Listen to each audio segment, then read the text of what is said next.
Peter Matz and our terrific orchestra. We also have Harvey Korman, Vicki Lawrence, Tim Conway, and our special guest, Mr. Roddy McDowell.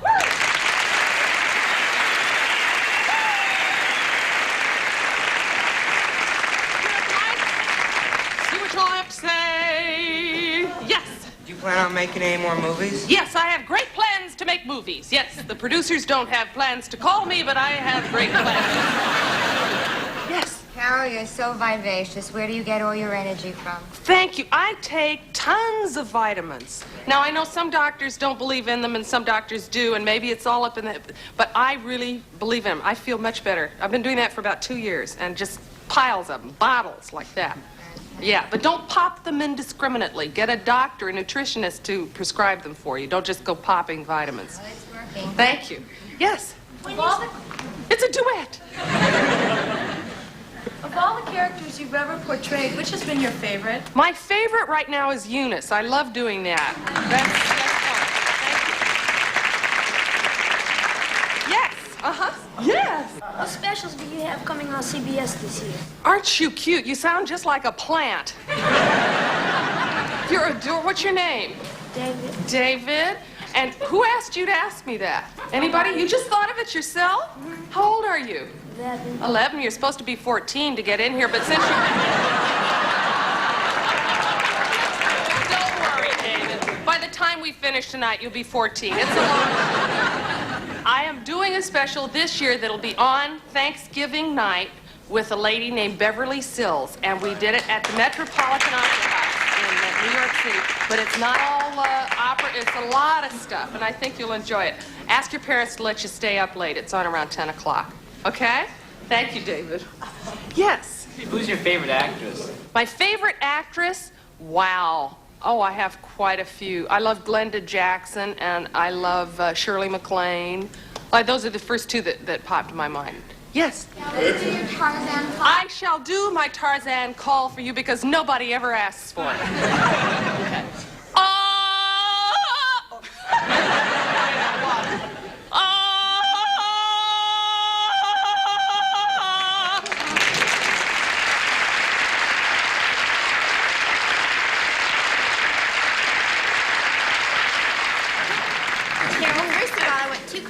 Your thing with Mary Hartman was fantastic. Thank you. And I wondered if it was going to be a permanent skit now with you. If we would do Mary Hartman permanently? Well, they do it every night. You know, I don't know how we... But thank you. This is not a bad thought. It was fun to do. Wasn't Vicki wonderful as Loretta? I thought she looked just like her. Yes. I loved your idea of the black tie garage sale. Are you going to have another one, and can I come? Oh, thank you, but see, we sold everything, and we probably won't do that for another 10 years yet, you know.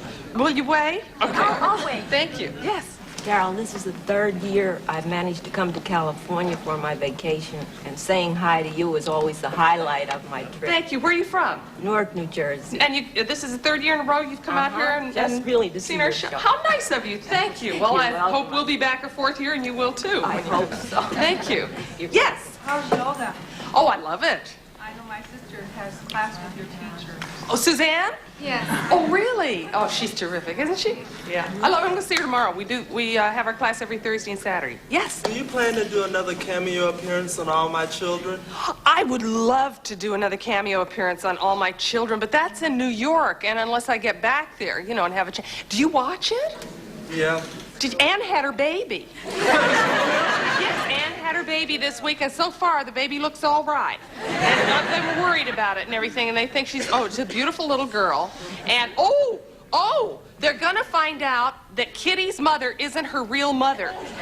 Pretty soon. You know what's happening? Well, see, Kitty, for those of you who don't watch, Kitty has this fake mother that her ex-mother-in-law hired to get Kitty away from Pine Valley into Minneapolis and keep Kitty away from her son, Link. So anyway, Kitty thinks this lady is her long-lost mother, but she's not. She's a hired actress. And so now this long-lost mother won't go back to Pine Valley because she knows nobody will recognize her. But Mona Kane said that she would go to Minneapolis because she remembers what Mrs. Carpenter looked like, and she's going to go on Saturday, which in soap opera talk is about 4 months from now. Yes? Sexy gal. Pardon me?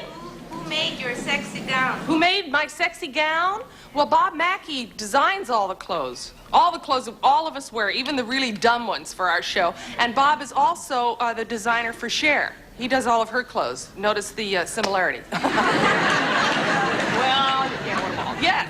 When you're in a serious mood and you have to do a comical act, how do you get When I'm in a serious mood and I have to be funny, how do I do it? Just like I am now.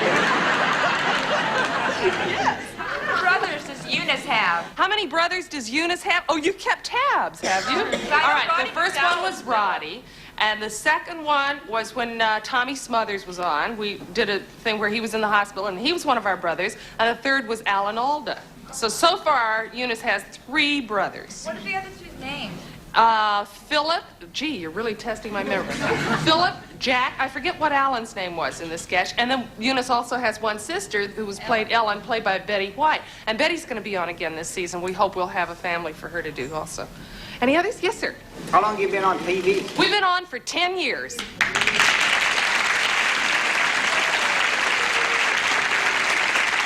don't go away. We'll be right back.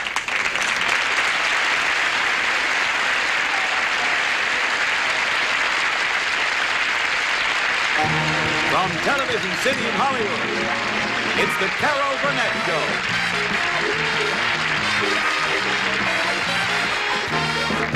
With Harvey Korman,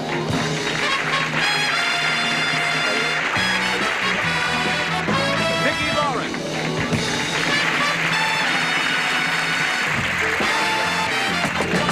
and Tim Conway.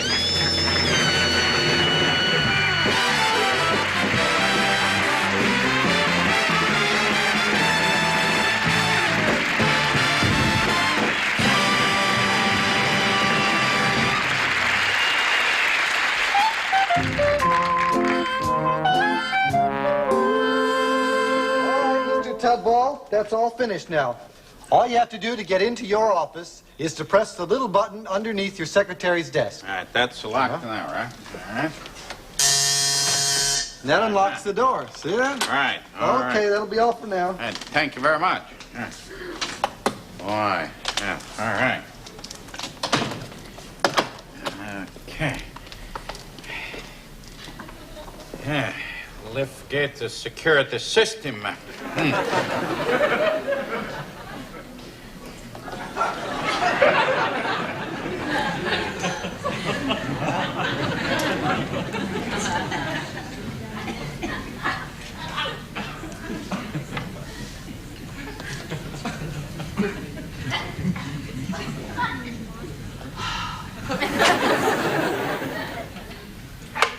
Mrs. Huygens.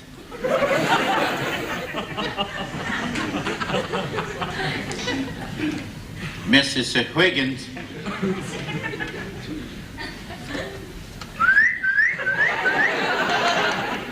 Hey, Victor. This is your master's voice. Mrs. Huygens. Can you come in? Mrs. Huygens. Hello? Don't press that button. Hello? Mrs. Wiggins, come in here right now, would you please? Now?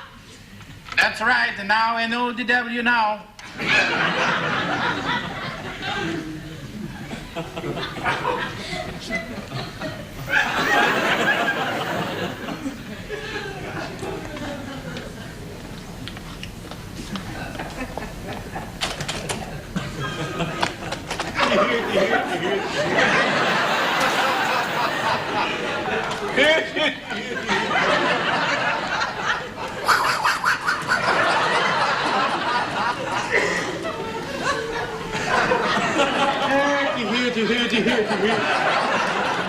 What's the matter, Mrs. Huygens? The door is stuck. It's not stuck, it's locked. And it's going to stay locked. Okay.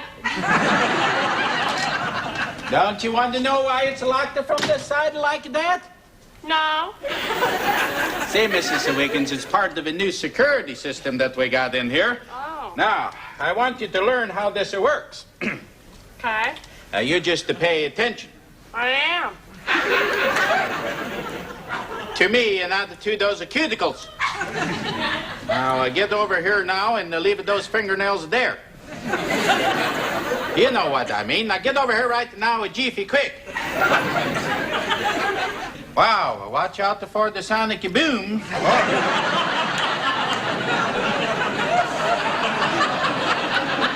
All right, now, this is how this is going to work here. Now, this door is locked, and it's going to be locked all the time until you press that little buzzer there underneath your desk. Oh. Now, I don't want anybody coming in here unless they have one of these badges on. Oh. Then you open the door for them. So you just put that on when you have time. And you keep that on at all times. Okay. If you get to a gas station, you ought to check that left rear.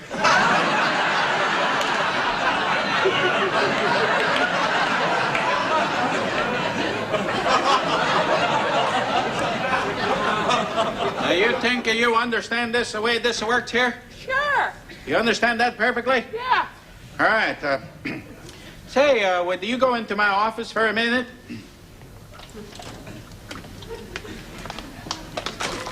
It's stuck. Why are you trying to go through and lock the door? You told me to. If I told you to jump out the window, would you do that? No. It's too bad. I had some hope for that. I'm going to show you how this works. Now, you press this buzzer here. That would open the door, and then you could go in my office. Now, pay attention. You press that buzzer, the door opens, then you can go into my office. Now, that isn't too hard for you. I think that's a pretty simple thing for you to learn, so why not?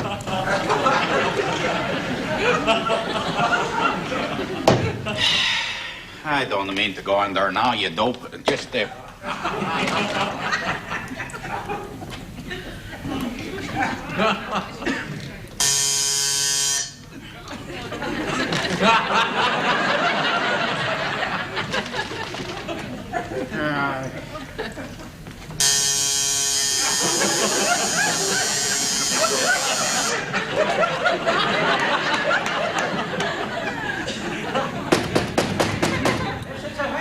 Yes. I want you to come back in and see this office now. Now? That's right. Hi. Hi. Hi. Now, you think you understand how that works now? I guess so. All right. I think that Darwin fella had the right theory. I bet your folks had some banana bill. Now, look. Now, I don't want nobody going through that door unless they got one of those badges. They don't have a badge, I don't want to see them. You got to that? Yeah? All right. Now, I'm going to pretend that I'm a salesman coming in here without the badge, and you don't let me in there. Oh.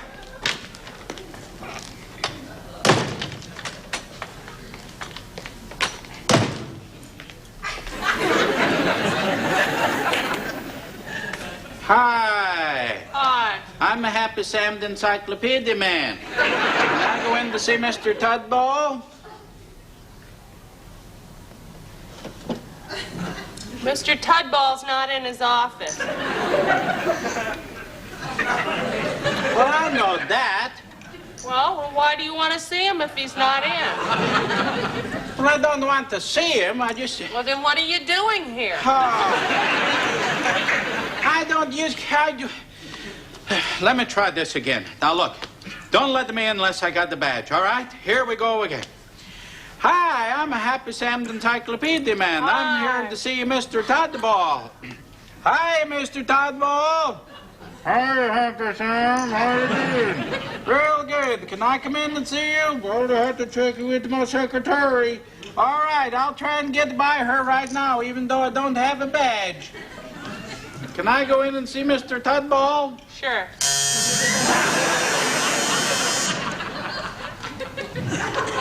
Why do you press that buzzer like that? So you could go in and see Mr. Tudball. But I don't have a badge on.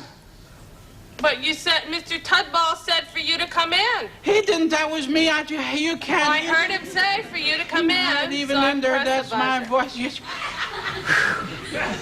This is like trying to teach the mermaid to do the splits.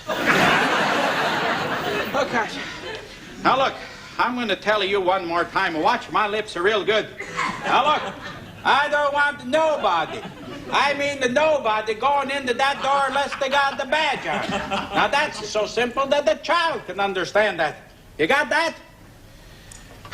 I got the headache. My head's going ka-dark. Yes, sir. Open that door. I'll open the door. Where's your badge? My badge is in under my desk. I can't let you in without a badge. Let me in this door, then I can go get my badge and to show you to my badge. Come here. Watch my lips. I'm going to say this to you so even a child will understand. No badge, no office.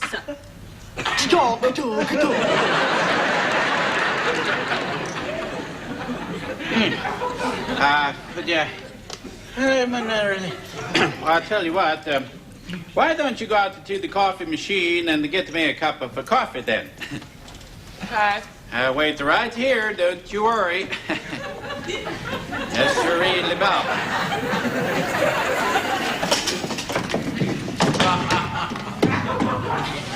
Get my badge.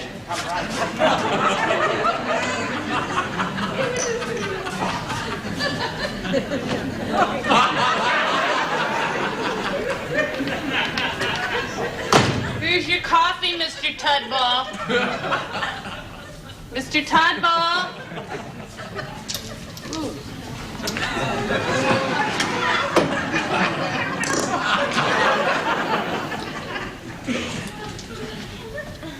Dear Mr. Tudball, I'm going to do a little shopping and then go to lunch.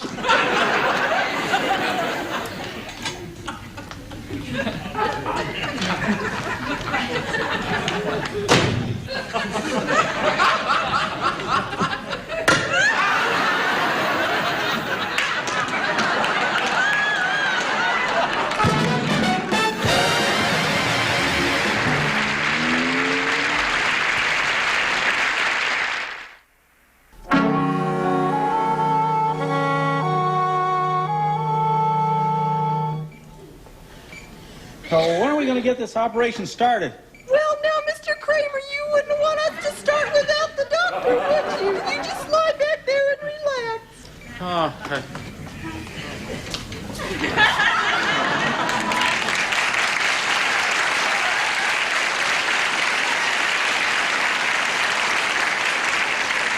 All right, I want you to know that I don't approve of this, but since the head of the hospital agrees... The thing is, Doctor, to show it the way it is, a simple, honest documentary. Now, you believe me, you won't even know I'm here.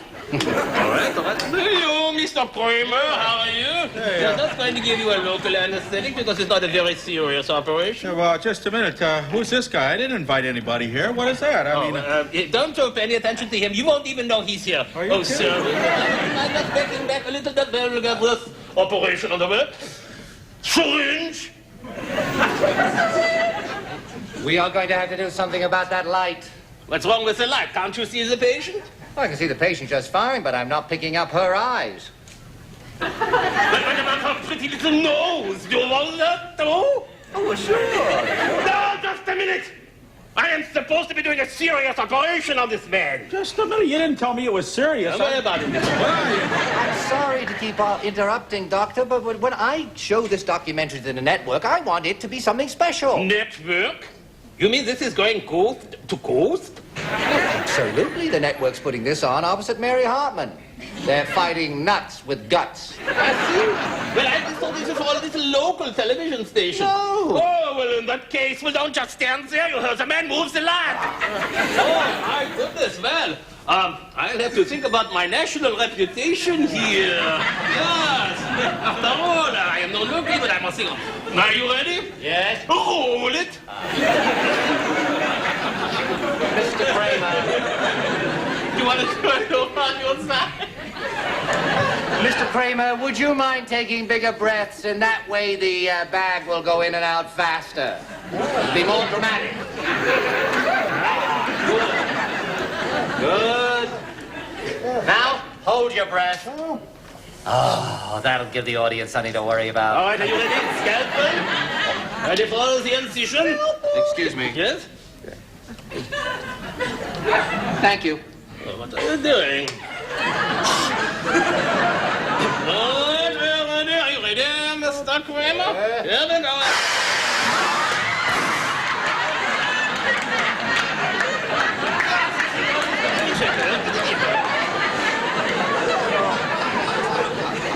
Oh, look, why don't I come around when you guys aren't so busy, you know? Ready here? Are you ready? Are you rolling? All right, we're going in now. Mr. Kramer, would you mind moving a little bit to your left? And that way, I'll be able to get your incision and her terrific figure in the same shot. Oh, all right. A little bit more. That's good. A little bit more. I can go.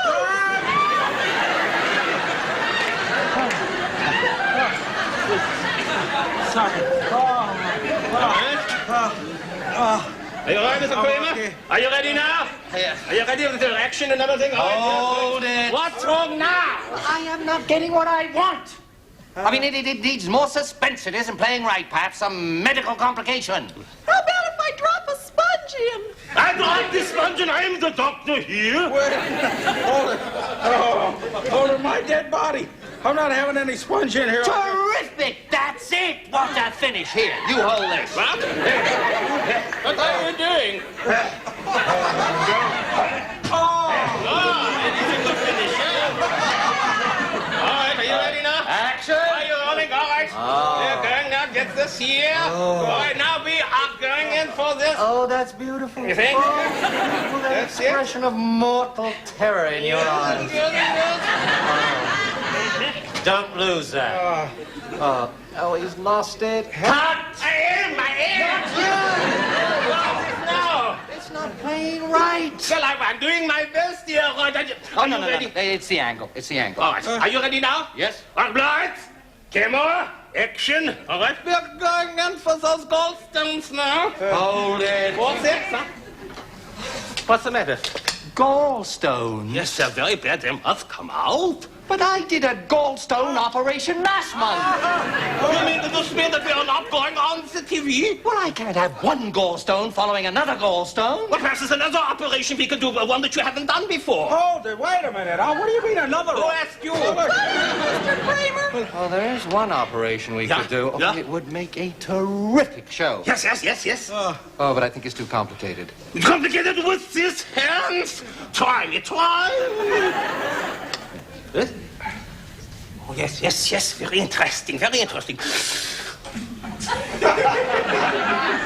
Kramer? Your first name is Harry, isn't it? That's right, yeah. Have you ever thought about changing it to Harriet?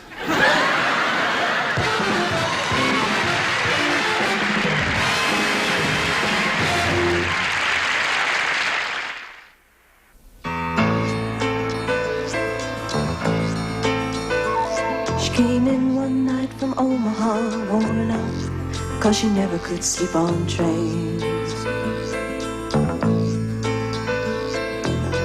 Took a bus to Hollywood, looking for a room in the pouring rain. Hair so blonde, her eyes so brown, she thought she'd take this town, turn it upside down. I was living in a hotel just off Sunset. She moved in across the hall. She said she'd be a movie star. She waited every morning for the call. I'd ask her in for coffee, but she hardly had the time. Her call might come tomorrow, and she had to know her line. Hollywood 7 rooms to rent till your name goes up in lights. Hollywood 7, you can dream your dreams for $7 a night. The months went by without a job, money that she'd saved was nearly spent. She started bringing strangers home, had to find a way to pay the rent. Staring at the ceiling while she'd give herself away, just busy rehearsing in her mind the scene she'd never play. Hollywood 7 rooms to rent till your name goes up in lights. Hollywood 7, you can dream your dreams, $7 a night.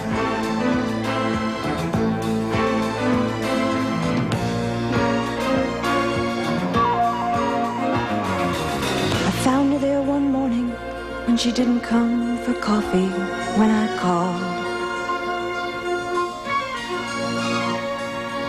She brought the wrong one home this time. There were crazy lipstick scrawls across the wall. Now she's going back to Omaha, but not the way she planned. There'll be no crowd to cheer her on, no welcome home, no band. Hollywood 7 rooms to rent till your name goes up in lights. Hollywood 7, you can dream your dreams for $7 a night. She came in one night from Syracuse, excited from her first time on a plane.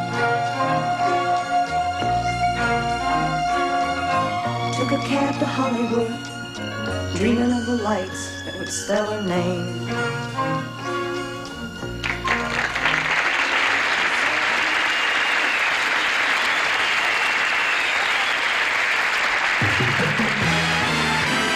Stay tuned for the second half of the Carol Burnett Show.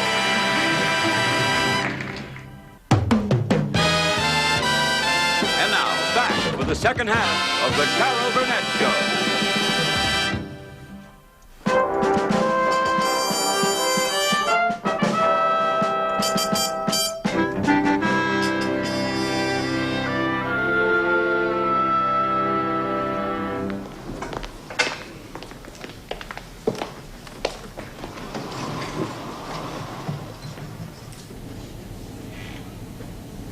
Floor?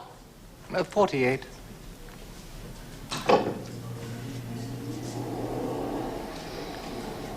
Cedric? Colin. Colin? Valerie. Victoria? Victoria. Finchley Secondary School.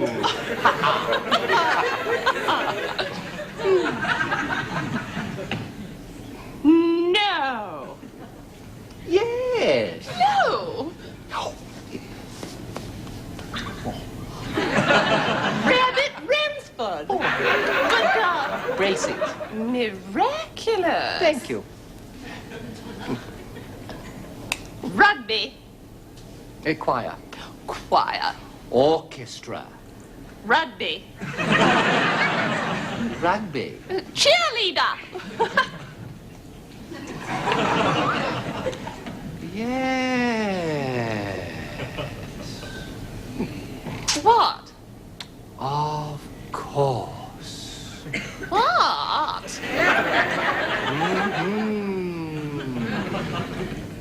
Colin? Us. Us. Remember? What? Us. No. Yes. Never. Did. Didn't. Did. Didn't. Did. Did. Did. Didn't. Picnic. Picnic. Oak tree. Oak tree. Lovey duck. Lovey duck. Easy. Easy. Hey. Rich. Why? Promises. Sorry. Sorry. Young. Cruel. Impetuous. Impulsive. Reckless. Adventurous. Young. Married. Yes. You? Quite. Children? Quite. You? 4. Victoria. Cedric? Colin. Colin? Picnic. Picnic? Us. When? Saturday. Oh, pediatrician. Shame. Wednesday? Birthday. Congratulations. Son. Nice. Thursday. In-laws. Rat. Oh. Saturday. Pediatrician? Forgot.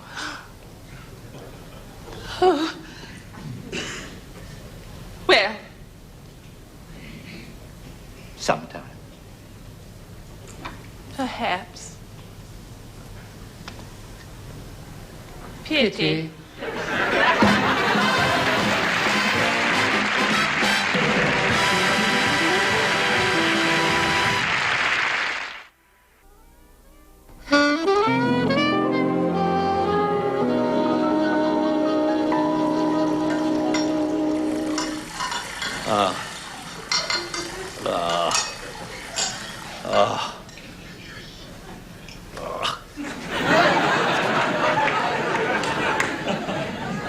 Nobody in the whole history of the human race ever felt like this.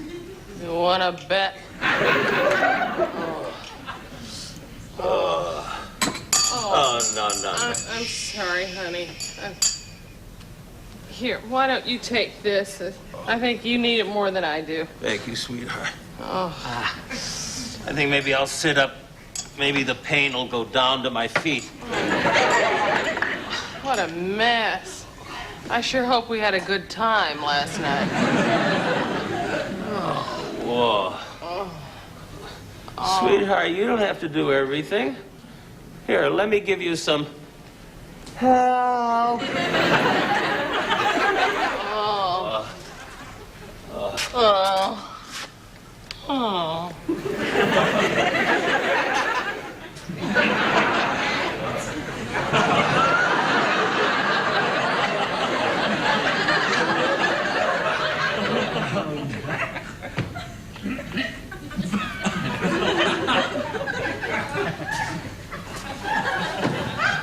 Hi, honey.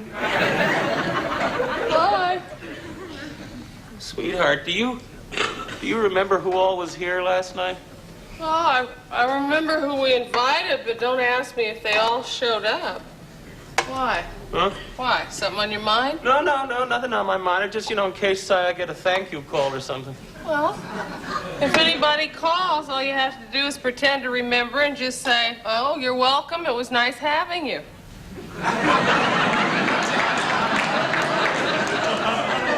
I wish you hadn't put it that way. Oh, I don't know how I'm ever going to get all this cleaned up.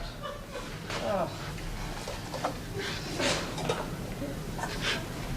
Sweetheart, put those glasses down. We've got to have a little talk. Well, can't we talk while I'm cleaning up? No, I think you're going to want to have your hands free to strangle me. What's the matter? Sweetheart. Sweetheart. What? Something happened last night that's never happened before. How would you know? I know. Trust me. No, don't trust me. Never trust me again. Sweetheart, what are you talking about? Don't stop me. Let me say it all while I have the courage. Darling, last night when I was very drunk, I don't know exactly when or how, but something happened, something awful. Well, what? There was this person, this female person. A woman? Thanks for not making me say it. Are you trying to tell me that this woman that you and this, I don't want to hear it. You don't want to hear it? No, darling, I want you to know that whatever happened, I consider it an accident. But, darling, I want to tell you all about it. Listen, I am mature enough to understand. You see, you want to tell me about it, but I don't want you to tell me about it. If you didn't want to tell me about it, I would want you to tell me about it. But you do, so don't. Darling, you don't understand. I want to cleanse my soul. Oh, darling. Would it help you to tell me? Is that what you're trying to say? Yes, it would help me. All right, confess it all, every sordid little detail. Everything? Yes. The main thing is, I want your conscience to be clear because I love you. Oh, my God, I'm married to a saint. Was she pretty? Well, not that pretty. No? I suppose she had a terrific figure, huh? Oh, no, not that good. In fact, she was kind of a dog. A dog? Yeah, the more I think about it, the more I realize what an unpleasant experience it was. What? It was awful. I mean, she was obviously man-crazy. Yeah. You know, a street type, a tramp, no dignity. Tramp. She threw herself at me like a bag of laundry. Oh, you poor darling. The more I think about it, the more I realize it was sheer agony. Oh. I mean, it was the most unpleasant experience I've ever had. I could still smell the cheap perfume that she had on. Honey. Darling, I just felt obligated to her, you know, because I was the host and she was so yucky, and I just felt, you know, I know. You understand? Of course I understand, and I love you. I love you. Oh, darling, I feel so much better. Honey, I promise you it'll never happen again. I know. Oh, that must be Mitzi. She said, come in. Oh, hi, Miss. Hi, Miss. Hi, guys. How you feeling? I just thought maybe I'd come over and help you clean up. Boy, what a brawl. Yeah. Honey, why don't you go into the kitchen? I just made a pot of fresh coffee. I think it'll do you some good. Thank you, my darling. May I tell you that you are too much. I know. Darling, the kitchen's that way. Oh. I mean, hi, Miss. Bye, Miss. Come here, Mitzi. Were you sober enough to remember everything that happened last night? Unfortunately, yes. Well, you see, I got pretty bombed last night, and I don't know. But all morning, I have had this strange, nagging feeling that I might have done something out of line, and, well, you're the only one I can ask. Mitzi, did you notice last night, did I disappear from the party for any length of time? Oh, for at least a full hour. I mean, it was really bizarre. When that big Romeo swept you up in his arms and carried you off into the den shouting, "Me, Tarzan." Oh. And then you came back with a brilliant, "Me, Jane." Oh. Well, none of us could believe our eyes. Oh. It was just like the two of you weren't married. Oh, no. You mean it was Harry and we were the ones who disappeared together?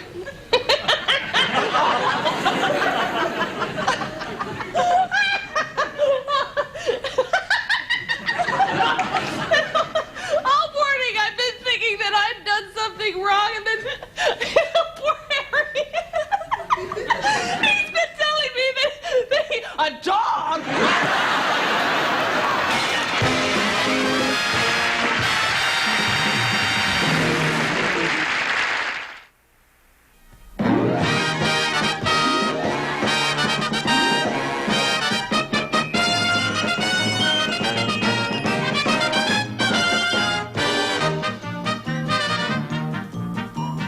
I love the movies, we all love the movies. Hooray for the movies, they're a groove. I love the movies, we all love the movies, but we love the movies that move. In the movies today, the words get in the way. They talk, talk, talk, talk, talk. But the clowns of yesterday said all there is to say with a tumble. A stumble. A take. A wink. Or a walk. Oh, don't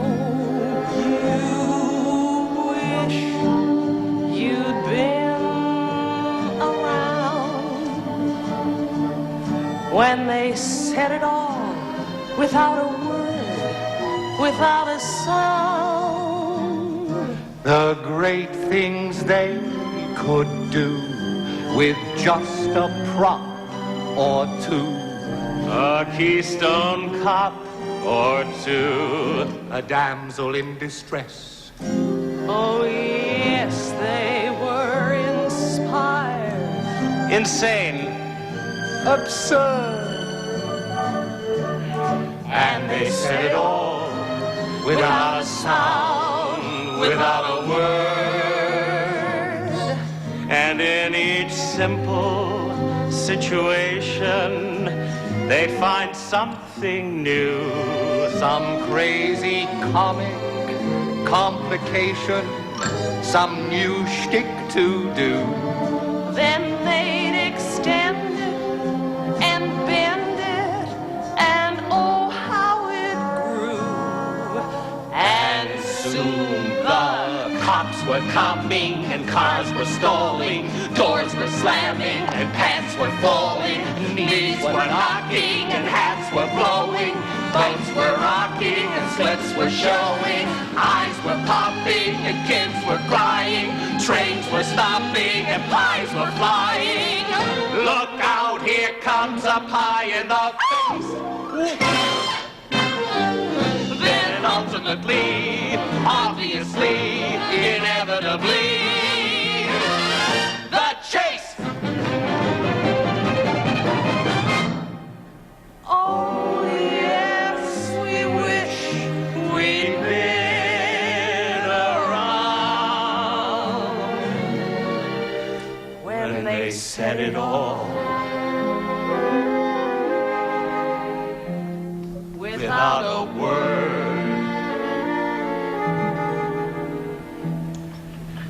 without a sound.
Now the clowns, the silent clowns, are gone.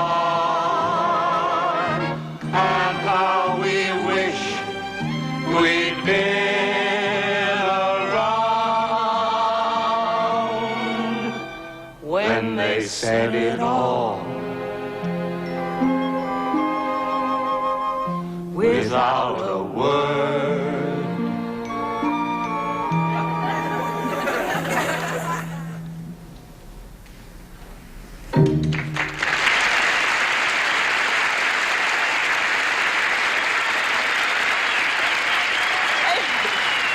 Be sure to be with us next week when our guest will be Dinah Shore. Thank you. I'm so glad we had this time together, just to have a laugh or sing a song. Seems we just get started, and before you know it, comes the time we have to say so long. Good night.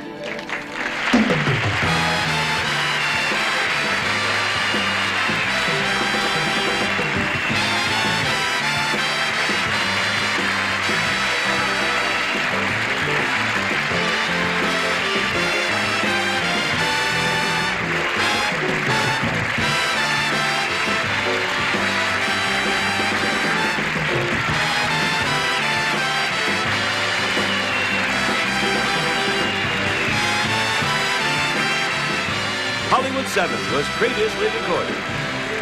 The preceding program was recorded before a live audience. This is your announcer speaking.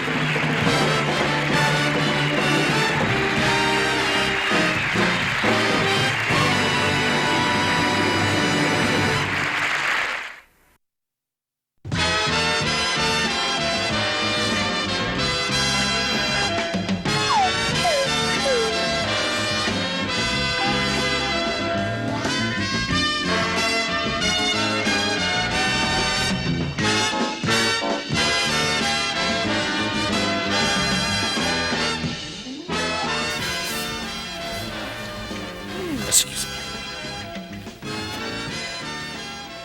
Pardon me, madam. Madam, I'm talking to you. We're about to do the taping now, so be quiet and behave yourself. Max. Yes. Yes. Oh, Max. Yes, madam. Here we are. You are the greatest actress in the world. Do love. Give me hate. Give me misery. Give me fear. Great cut. Print. Thank you. Oh, my gosh. Oh, does that bring back memories? Oh, yeah. Well, this whole... Look where we are. I know, 33. There's Mrs. Wiggins. There's Mrs. Wiggins, and there's Stella Toddler, and there's... Actually, I would have been here just a Well, moment earlier, but... excuse me? The car was not Where are working you? all that. That's Stella Toddler. Tim, we started... I would have been here earlier. Hello? How do you do that? Hello? That's good. Hello? Those... Ah!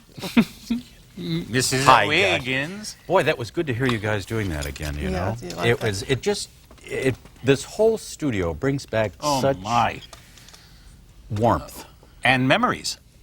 You really invented a lot of people. Well, I have to say also, not only the writers and us, but Bob Mackey invented a lot of these Brilliant. by the way they look. And this particular video that we're going to see now, that's with Dinah and Conway. You were a guest then.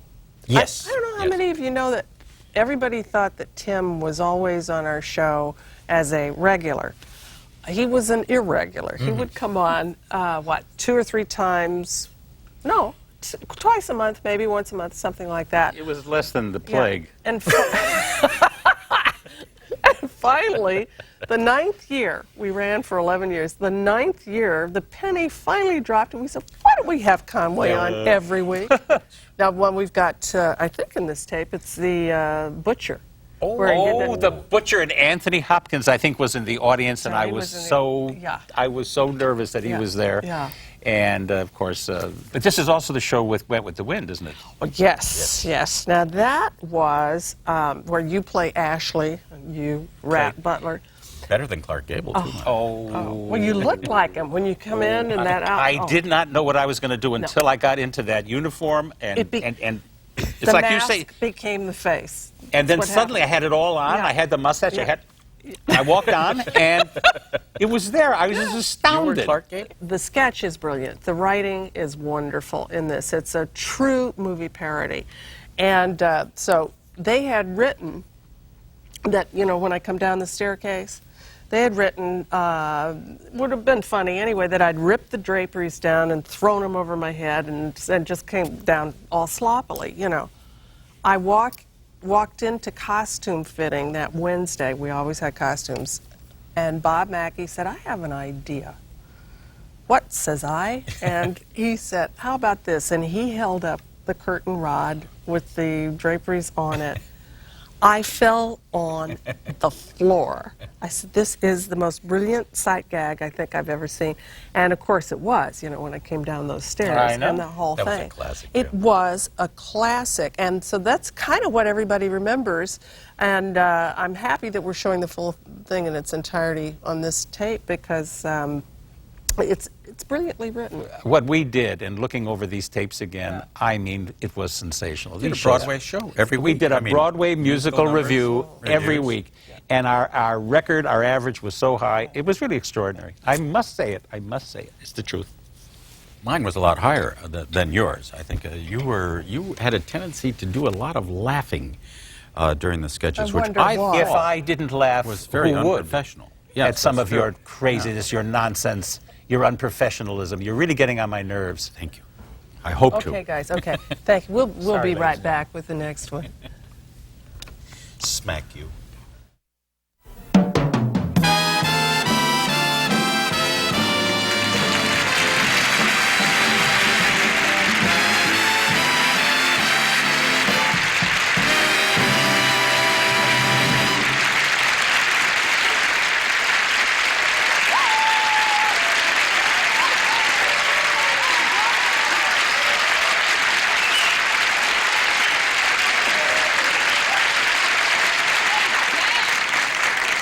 Listen, tonight, along with Pete Matz and the orchestra and our regulars, Harvey Korman, Vicki Lawrence, and Tim Conway, we have the lovely Miss Dinah Shore.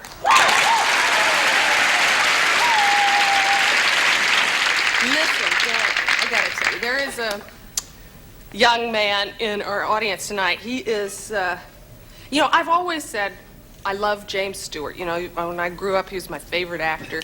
And he's kind of like an idol to me, reminded me of my dad and the whole thing. And so there's a very special place in my heart for James Stewart, always. I love him.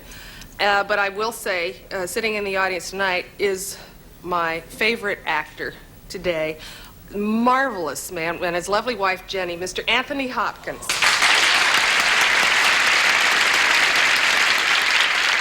Okay, babe, we've got a big show for you, so don't go away. We'll be right back.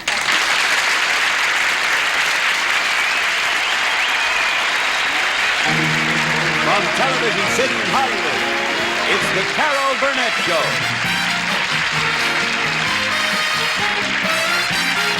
With Harvey Korman,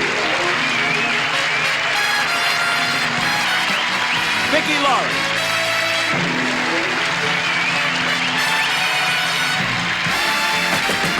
and Tim Conway.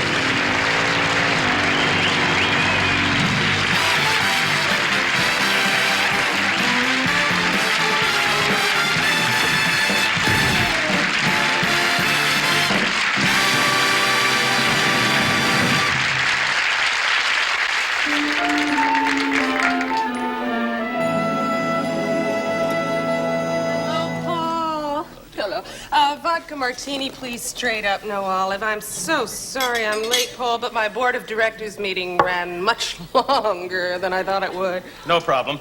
Anyway, I know you're on a tight schedule, Celeste, so Yes. I brought along an agenda. Oh. I have it right here. Huh? There you go. Well, that all seems to be in order. Yes, I'd like to call your attention to item number 1. Oh, thank you very much. Let me get out the old glasses here.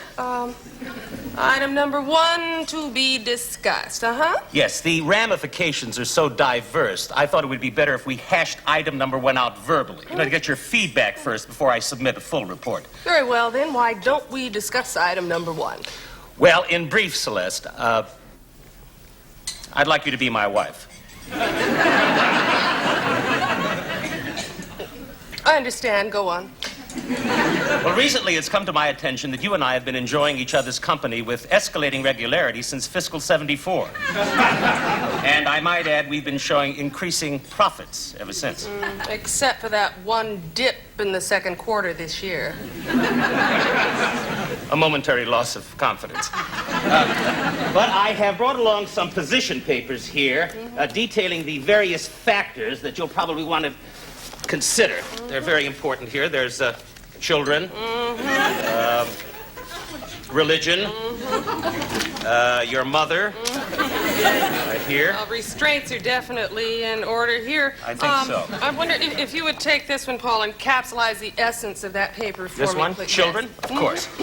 Now, here I have determined, based on current indicators, what I feel should be the optimum number of offspring for us. Could I see I that? have the figures right here. That's it. Oh, yes, here it is. 1.3 children.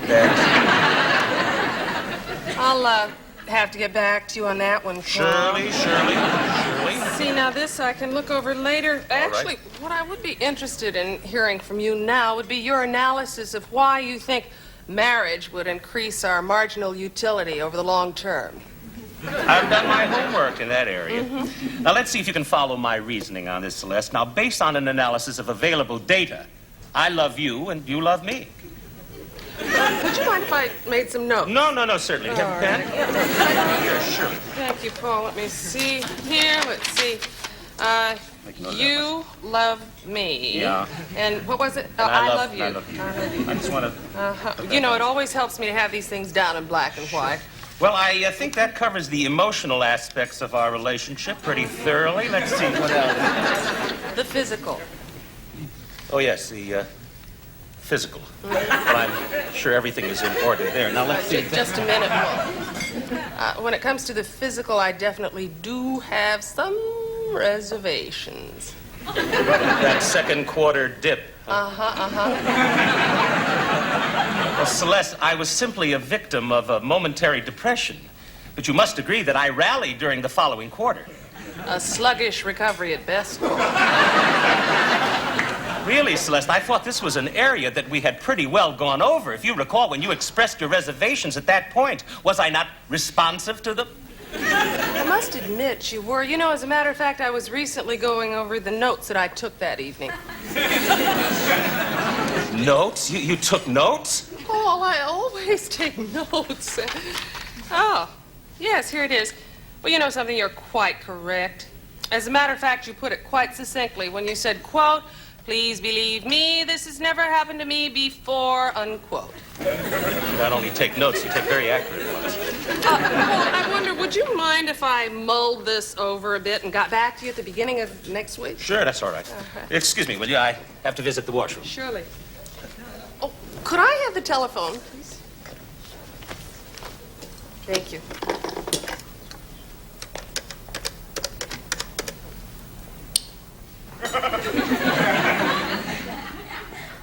Hello, Mommy? Keep up the question.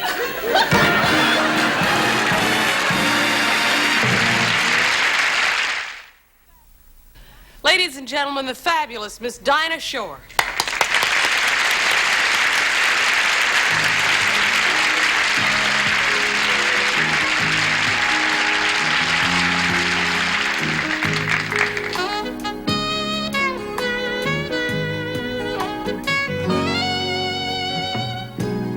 Problem is all inside your head, he said to me. The answer is easy if you take it logically. Now I'm here to help you if you're struggling to be free. There must be 50 ways to leave your lover. He said it's really not my habit to intrude true. I hope my meaning won't be lost or misconstrued. But I'll repeat myself at the risk of seeming rude. There must be 50 ways to leave your lover. 50 ways to leave your lover. Just slip out the back, Jack. Make a new plan, stand. Don't need to be coy, Roy. Just get yourself free. Just hop on the bus, Gus. Don't need to discuss much. Just drop off the key, leave, and get yourself free.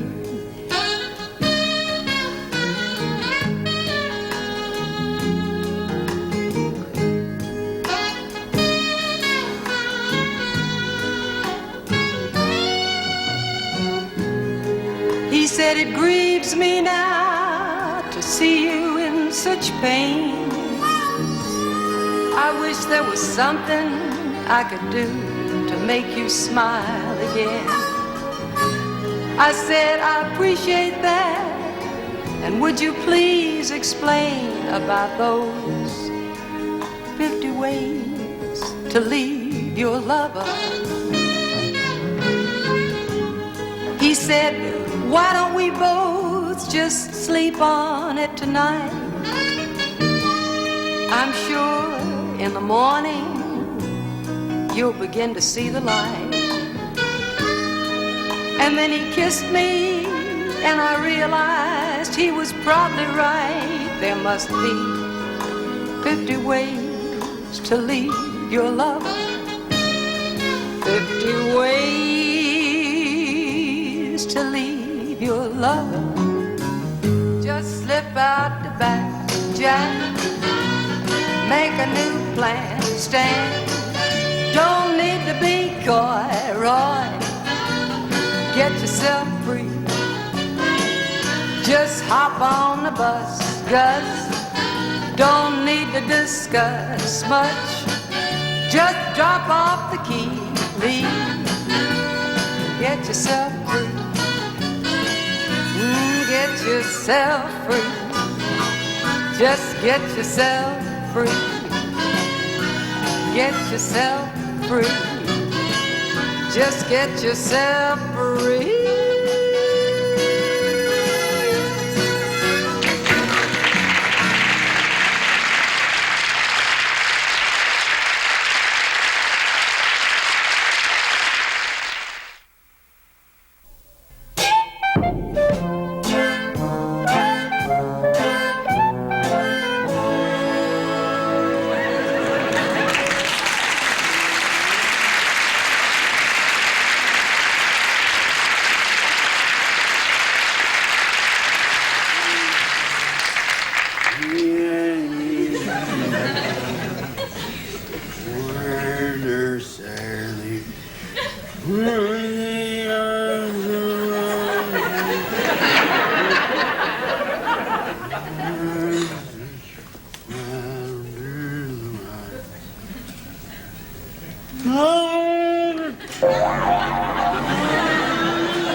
Hi.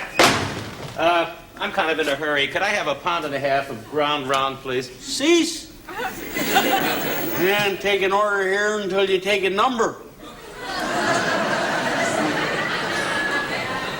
There's nobody else in here. Man, I can't wait on you until you take a number. Oh, for heaven's sake. All right. I got a number, okay? What is? 28. 28.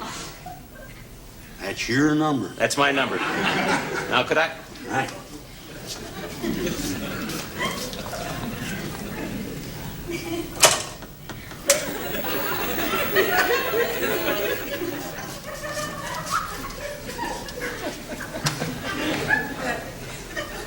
$12.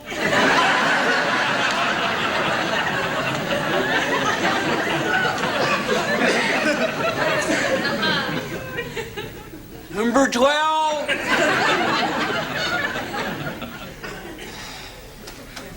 Left. Don't lose your number.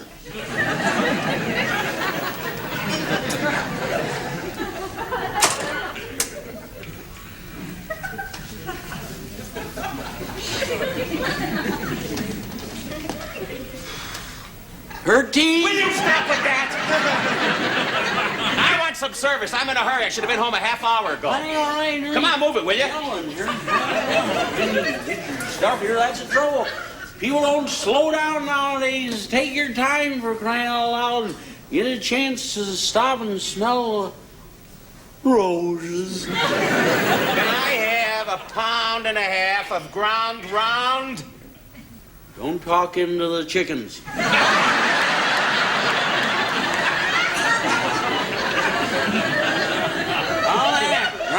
Round round. Get that in there for you. All right. Get that.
I got that for you. Fine, that's fine. Now, that's a good piece of meat. Now, would you just put it through the grinder, please? And hurry up!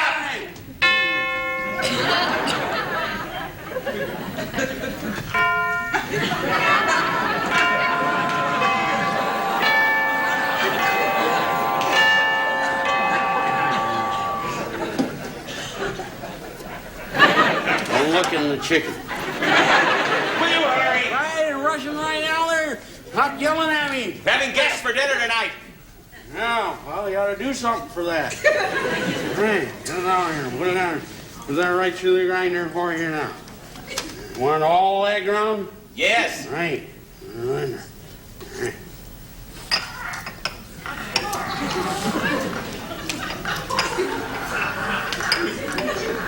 Right, stuck. Oh, for heaven's sakes, I never saw a butcher shop in here. Let me help you. Hi.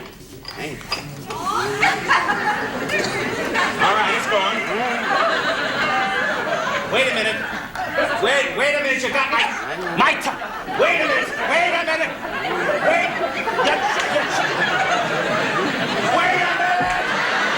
Wait a minute. Can you stop? All right, that's well marbled. What are you doing? Get me out of here. What? Well, nice going, Pops. What's wrong? What's wrong? Look at my tie. You don't have one. Oh, never mind. I don't believe this. What? Just forget about the ground. Just give me a pound of hot dogs. Right. I don't believe this. You want that wrapped or anything? No, I just...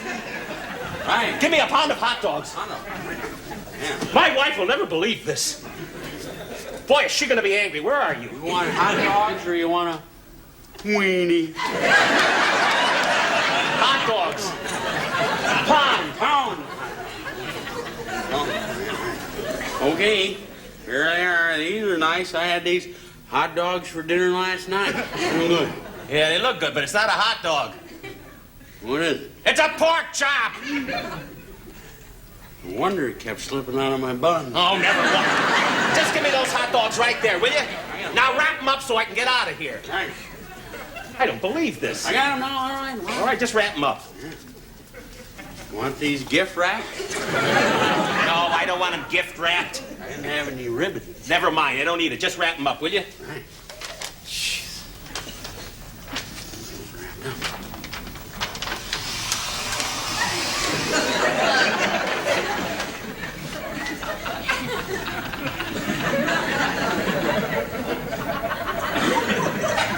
Chicken.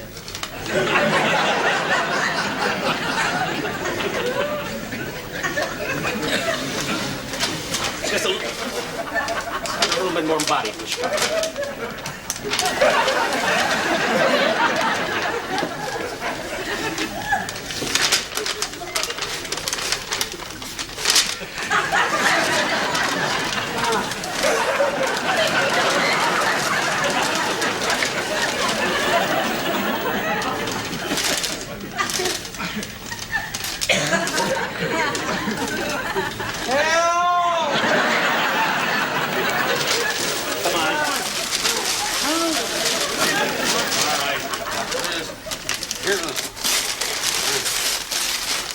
All right, just wrap it up now, will you? Want these individual or? Oh, never. I'll wrap myself. I've never seen a butcher stop like this in my entire life. Now give me some cheese and I can get out of here. Dropped your hot dog here. For heaven's sakes, give me that. I'll wear them home. Right. All right. All right, give me half a pound of this cheese so I can get out of here, will you? Right. Hey, just cut that right up for you. Holes. Where'd you get this out of the window? Dusty on there. Well, just give me a half a pound.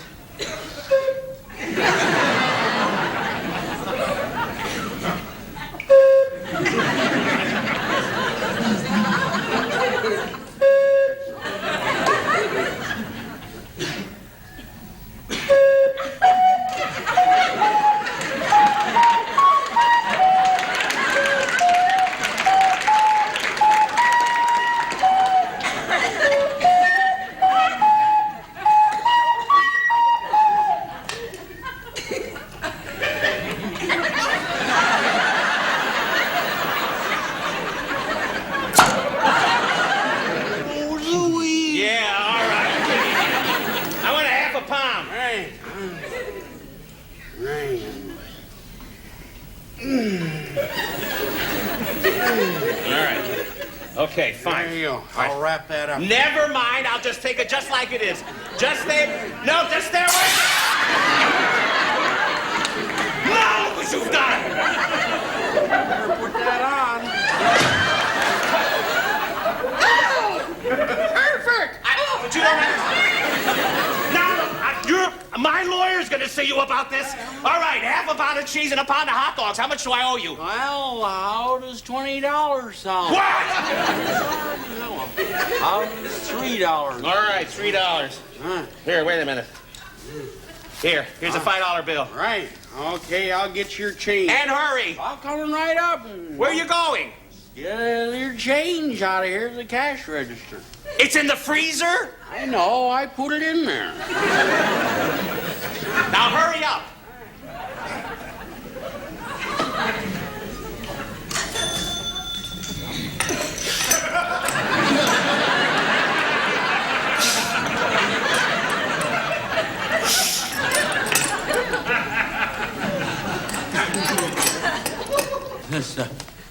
Hey, what did you give me? A $5 bill. Oh. Got anything smaller? What? Boy, I'm telling you, I'm going to see a lawyer about this. I don't believe it. There he is, officer. I told you. Oh, what a disgusting man. Okay, friend, let's take a little ride downtown. Wait a minute, officer. I can explain all this. Will you tell him what happened? Sure I will. Well, go ahead. You got a number?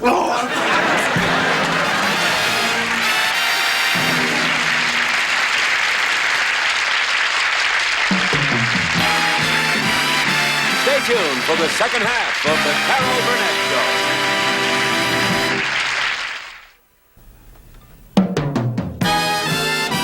And now, back for the second half of the Carol Burnett Show. Recently, nearly the entire nation spent a total of 5 hours watching Gone with the Wind make its TV debut. So for those of you who ran out of Kleenex and were unable to watch it, we put together our own mini version to let you know what you've missed. Uh-huh.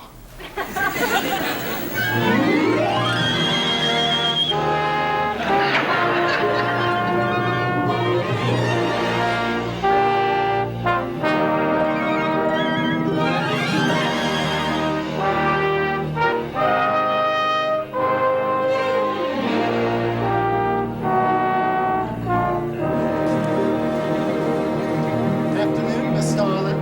You're even lovelier than ever. Oh, why, Cousin Beauregard, how you do turn a girl's head. Miss Starlet, I swear, you are a vision. Why, Cotton, you got enough charm in you to be twins.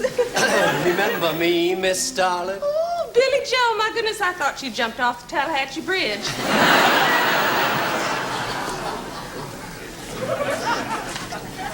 Miss Starlet! Miss Starlet! Miss Starlet! Miss Starlet! Miss Starlet! Miss Starlet! What is it, sissy? It's Mr. Brashley. He's here. Mr. Brashley! He's here! Oh, fix my hair, straighten my dress, and pinch my cheeks. I gotta look my best. What are you doing, girl? Leave me alone. Oh, Brashley is here. Oh, why, Brashley Wilkes, how good of you to come. Yes, thank you, Miss Starlet. I believe you know my cousin Melody. Yes, of course I do. Come here, this way, dear.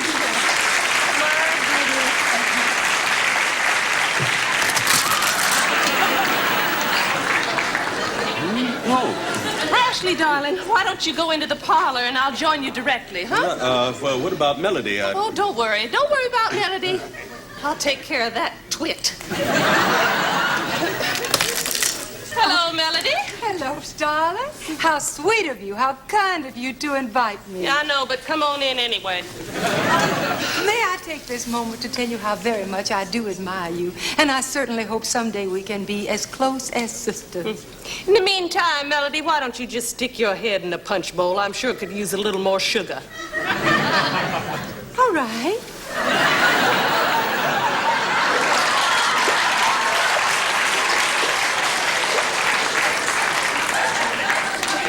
Yes. Brashley, my darling, I got something to tell you. Well, I have some... No.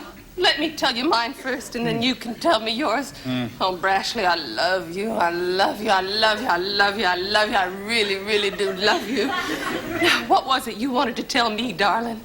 I wish you'd have said that sooner. This isn't going to be easy. Brashley, I love you. I love you. Well, I love you. I married Melody this afternoon. I hate you. I hate you. I hate you. How could you do that to me? How could you? Well, it wasn't... it was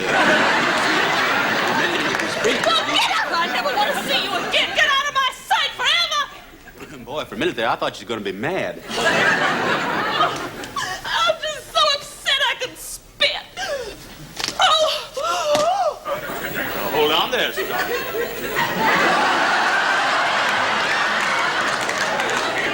You're liable to bust a stay. Sir, you should have let your presence be known. Just who are you and how did you get in here? I'm Captain Rat Butler. And I arrived here by way of a streetcar named Desire. You, sir, are no gentleman. And you, Miss O'Hara, are no lady. Darling, I love you. You and I are cut out of the same rotten, dirty cloth. Renegades, both of us. If it weren't for this blasted war, I'd bury you in a minute. What war? Miss Starlet! Miss Starlet, they're done declared war! War! They're coming back this way! War! War!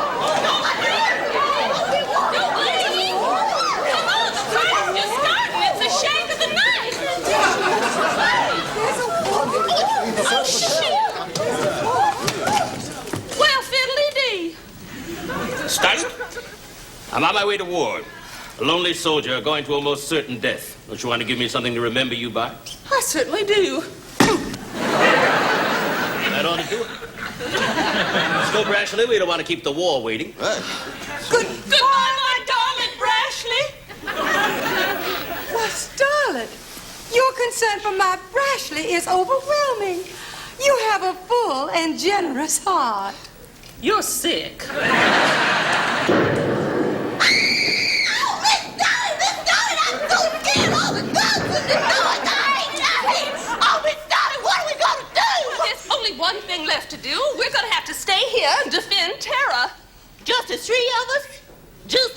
nervous. Oh, dear Starlet, I do hate to disagree with you. The four of us, I do believe I'm going to have a baby. A baby? Yes. Oh, shoot. What are we going to do with a baby in the middle of a war? Oh, now don't you worry none, Miss Starlet. I know everything there is to know about birthing babies. I've done it lots of times. Oh, that is such a comfort to me, Sissy, because I do believe I'm going to have it now. Oh, my goodness, Miss Starlet, I don't know what I believe in now. I don't know nothing.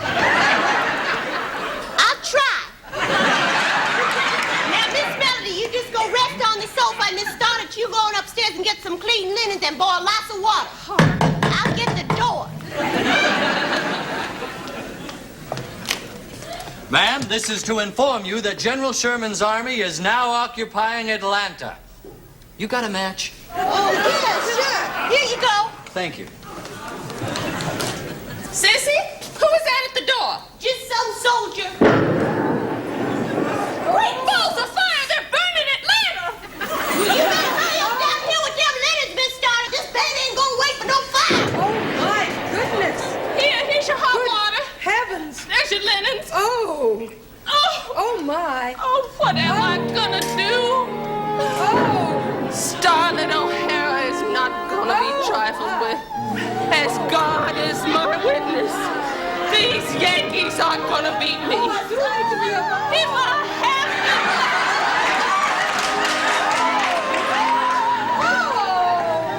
If I have to lie, steal, jail, and murder, I won't be defeated.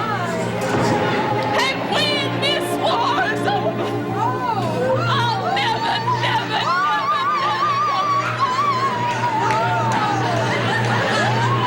never, never go hungry again. If I gotta make tuna casseroles and go without my grits, this war won't get the best of me. I ain't down yet. You two shut up!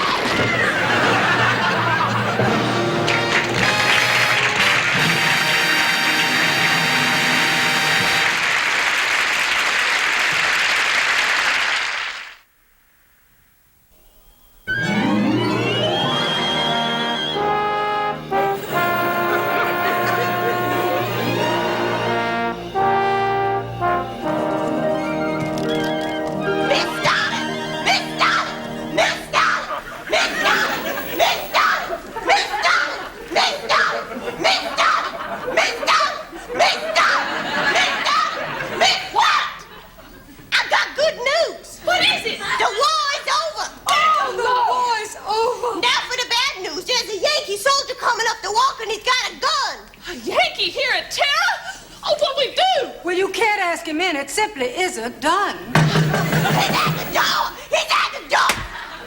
I'll get him. Afternoon, ladies. I'm here to collect the $300 back taxes on Tara.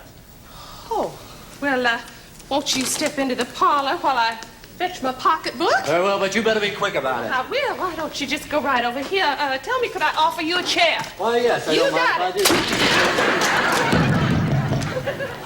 Head for the hills, Miss Starlet. There's another soldier coming up the wall. Another one? What the heck did you do, Melody? Tie a yellow ribbon around the old oak tree? Now, thanks for the ride, boys. Maybe we'll win the next one. Hi, girls. What's for dinner? You're back! Oh, my darling! Now that the war is over, my darling will never let anything come between us ever again. Rashly! Oh, hi there, Starlet. What's new? Nothing is new, darling. Everything is just the same as it was when you left. Well, not quite, Starlet, darling. Don't forget about little Brashley Jr. We'll talk about your brat later. Right now, I got more important things to discuss. Listen, Brashley, they want $300 on back taxes on Tara, and I don't have the money, so could you help me pay up the note? Well, I'd love to. Oh, you sweet, generous darling, Brashley. You've always been so good. Brashley. Yeah, but you see, my money is gone. Gone? Gone where? It went with the wind. What wind?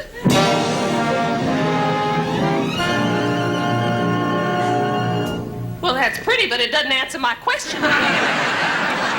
Brashley, Come upstairs. I want to show you our son. No, but wait, what am I going to do about the back taxes? Well, why don't you ask that nice Captain Butler? Oh, no, Count Lowlife, Captain Butler. You mean Rat Butler, the man who became a millionaire during the war? My precious rat, where is he? Well, he said he was going to be here this afternoon, but he stopped off at the Camptown races.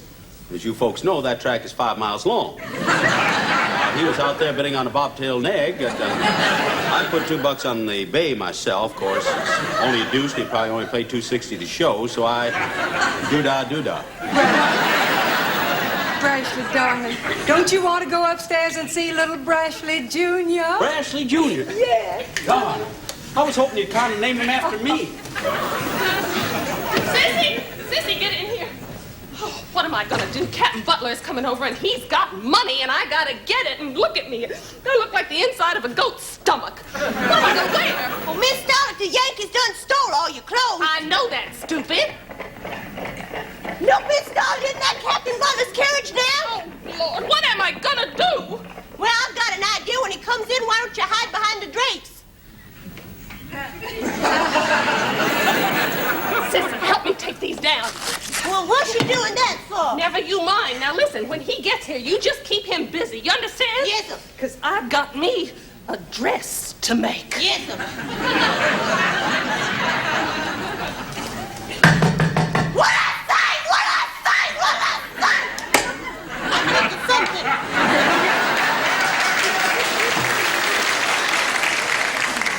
Why, Captain Butler, what a pleasant surprise. Good afternoon, Sissy. Is Miss Starlet at home? Come on in, she'll be down in a minute.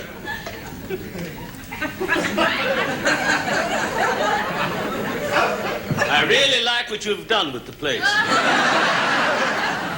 So, how are you, Captain Butler?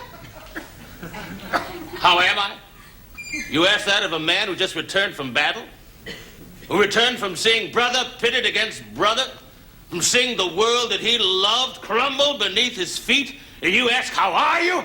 How are you? Oh, I'm pretty good, thanks, and you?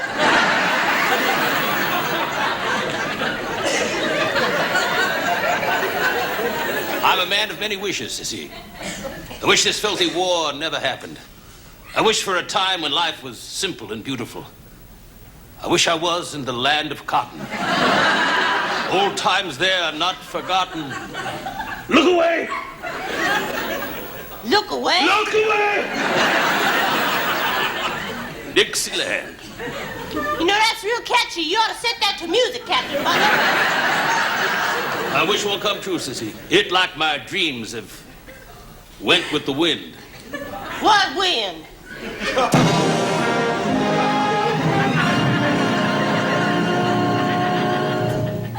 That's real pretty, but that don't answer my question.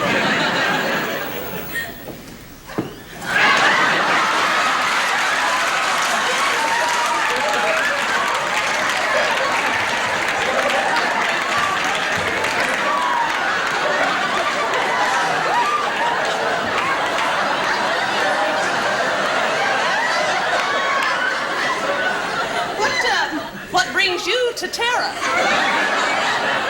You vixen, you. Starlet, I love you. That gown is gorgeous. Thank you. I saw it in the window and I just couldn't resist it.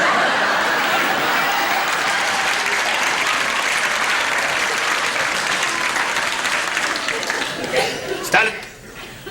I'm sorry, maybe it isn't Starlet. Isn't it Starlet? Starlet? Yes. Will you marry me? Marry you? Why, you're the scum of the ocean and the chicken of the sea. Of course I'll marry you. Where you gonna find a minister? Well, I'm a minister. Oh, good. Will you marry us? Sure. I now pronounce you man and wife. Now, how about them back taxes? Here you are, minister. $300. Sissy, show the minister the door. Shoot, for $300, I'll show him anything he wants. Come on, shoot. Well, at last we're alone, Starlet. Oh, no, you don't. No, you don't. There will be no kissing in this marriage. Oh, yes, there will, Starlet. You need kissing. You need a lot of kissing, and from someone who knows how. Oh, put me down! Put me down! What are you doing? Oh,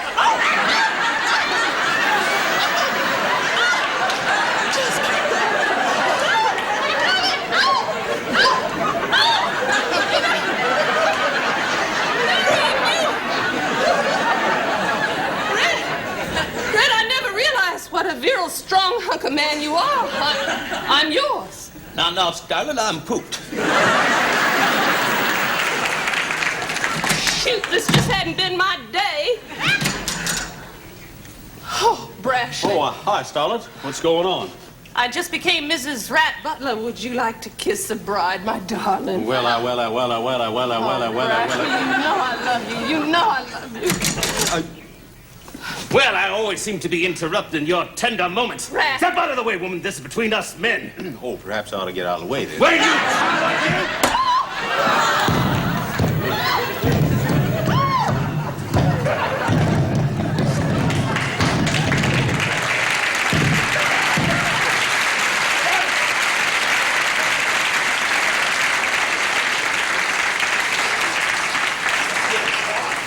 It's gonna be okay, y'all. Boy, it's a good thing you hit here. You could have killed me. Please, pardon the intrusion. I do hate to be a bother.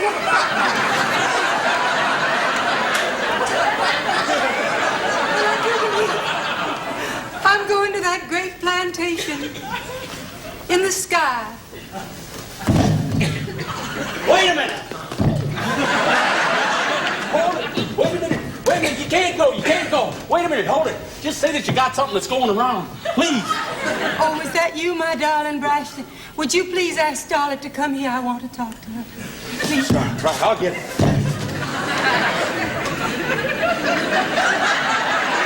He wants to see you. You got it.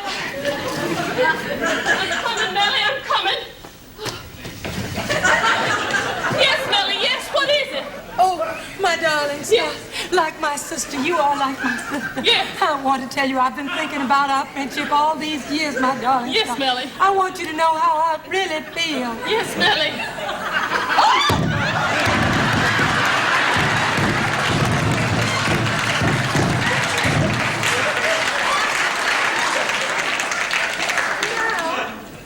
I can die a happy woman. Bye, y'all.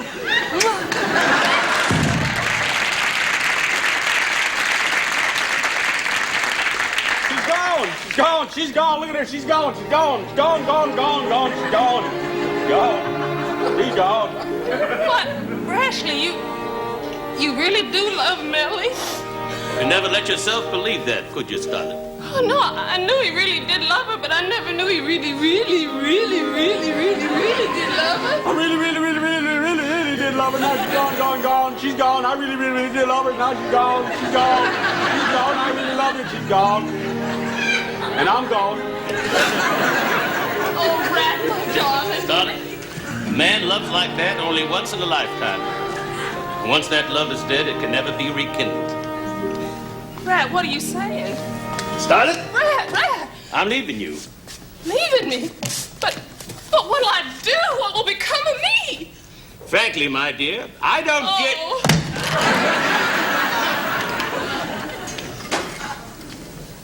What did he say? He said, frankly, my dear, I don't get. Makes sense to me. Oh, Sissy.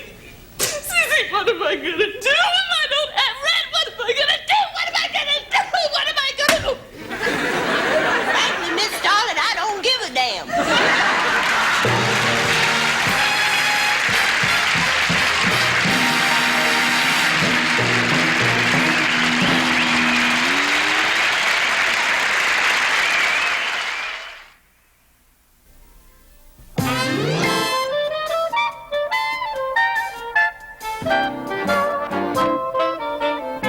Basin Street is the street where the elite always meet in New Orleans, land of dreams.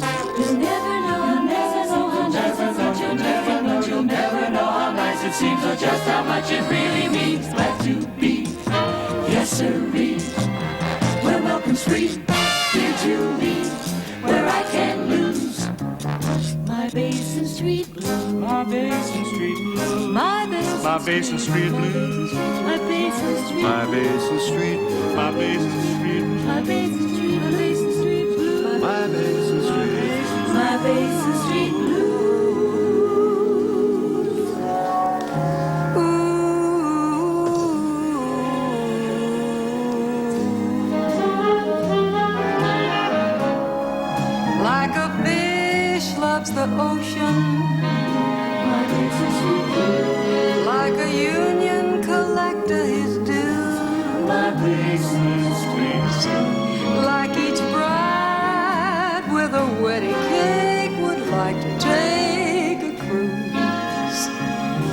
how I love the blues. Like detectives love their clues, like an actor loves his cues, like a fat man loves to lose. I love the blues. Like a drunkard loves his booze, like a brewer loves his brews, Like a sailor loves tattoos. I love the blues. Like a child loves his candy, like a Methodist preacher his pew, like a crocodile loves to grin and wallow in his ooze. That's how I love the blues. That's how I love the blues. That's how I love the It's a street, it's a street where the elite always meet, where I can't lose those basic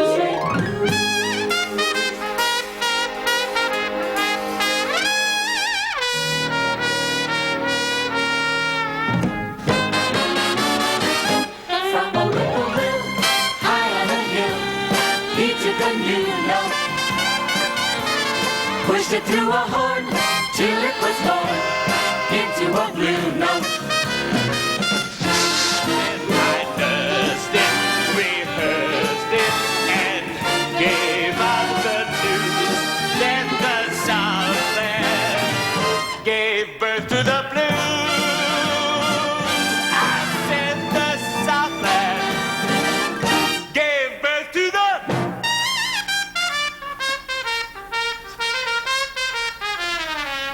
Oh yeah.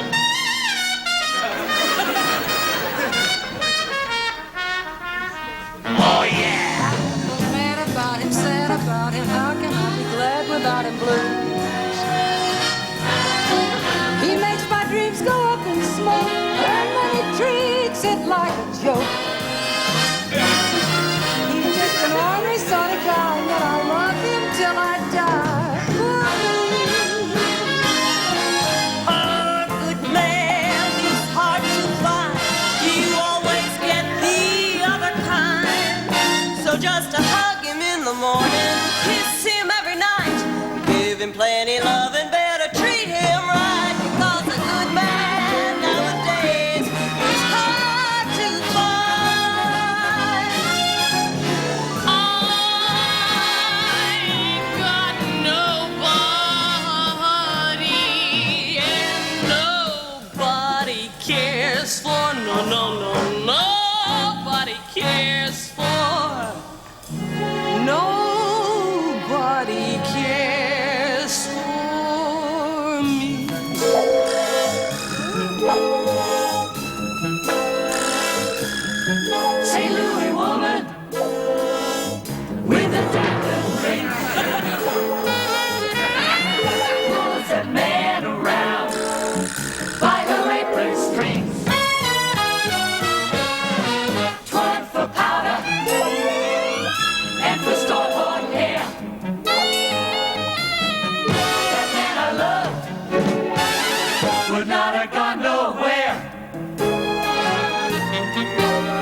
That's how I love the blues.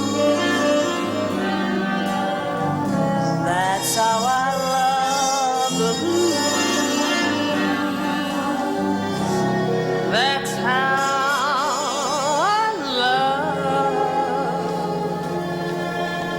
the blues. Mason Street is the street.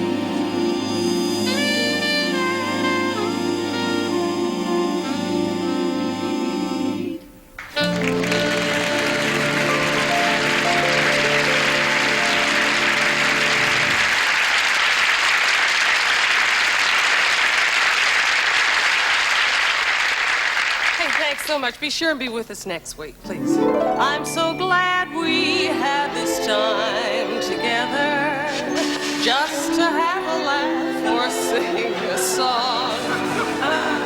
Seems we just get started, and before you know it, comes the time we have to say so long. Good night. Harvey's trying to play the trumpet.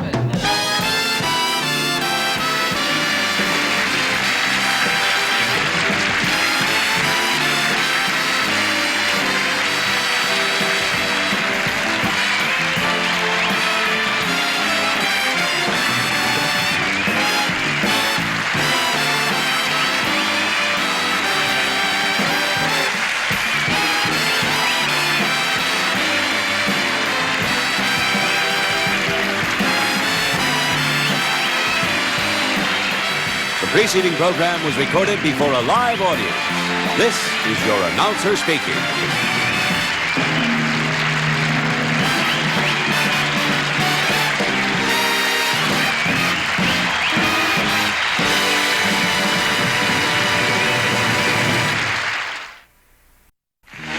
From Television City, Hollywood, it's the Carol Burnett Show.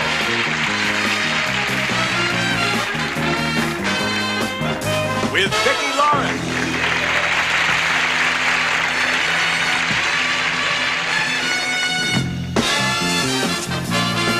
And also starring Tim Conway.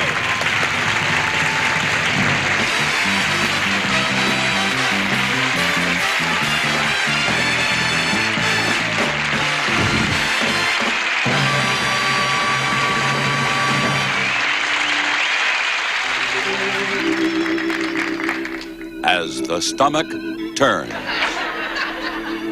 When last we left Canoga Falls, Marion was expressing her gratitude to the chief of police for his unfailing energy in the search for her missing daughter.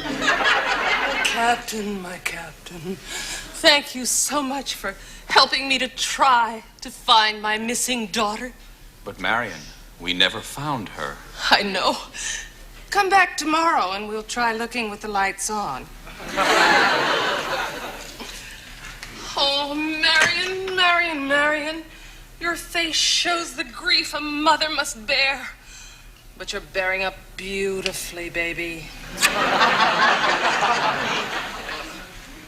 Why, sounds like the doorbell. I'll get it.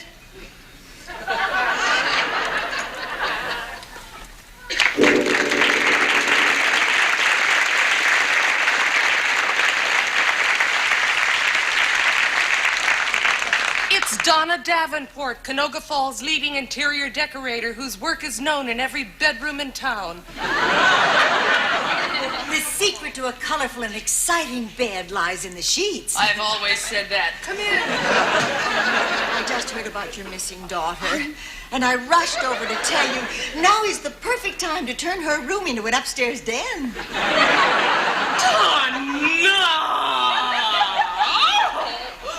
Oh, how cruel of you to taunt me in my hour of grief.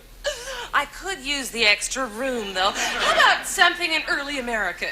Speaking of decorating, are you pleased with the way I spruced up your bedroom? Oh, yes! Putting in that toll gate was such a practical idea.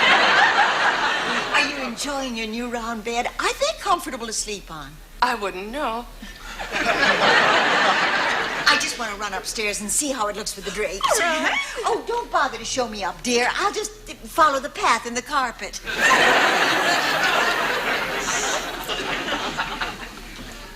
Why, that must be the door.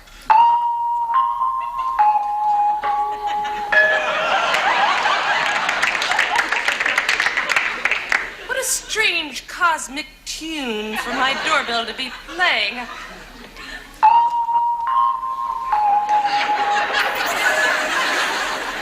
Gosh, I wonder if it knows the theme from Star Wars.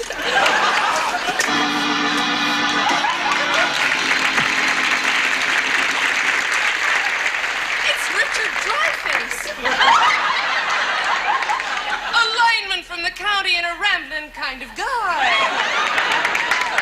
I think I'm crazy. I think I'm deranged. You've got to help me. I need you. This man has the wild and deranged look of a deviant. Oh, come in. Marion, I've come to you with a message from your daughter.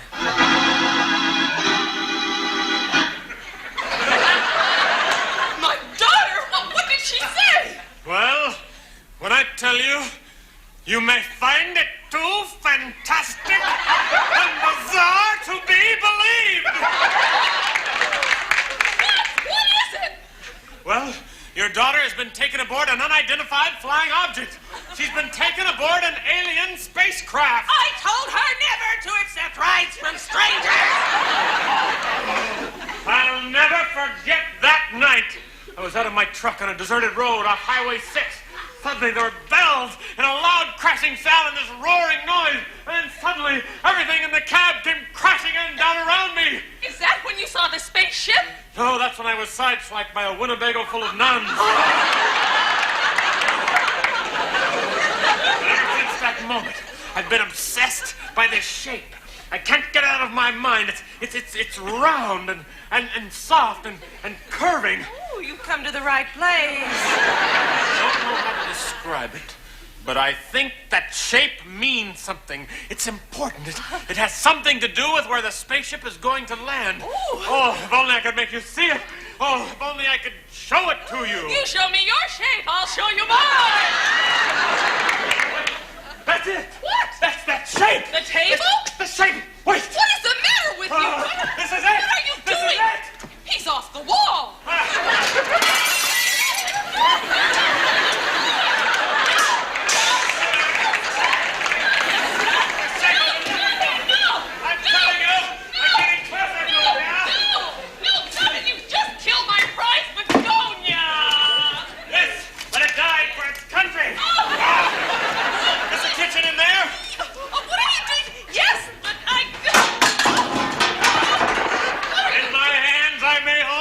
Of the universe. Flaky pie crust? What are you doing with those mashed potatoes? Oh, this is it. It's nearly, I can tell.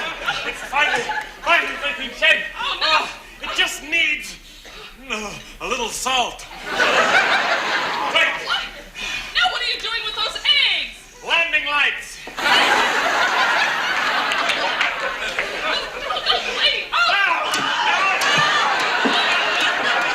Lady. The flower!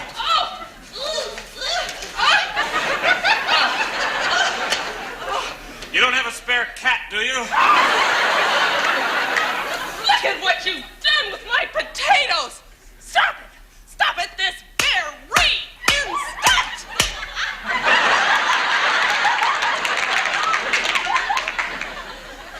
Don't you realize my work here has to do with the future of mankind? Nay! The future of the universe! And all you care about is a few mashed potatoes? Excuse me!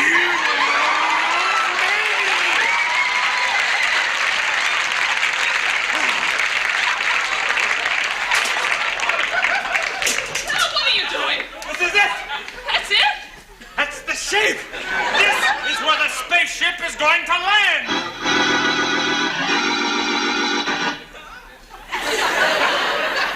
Looks exactly like my new bed upstairs.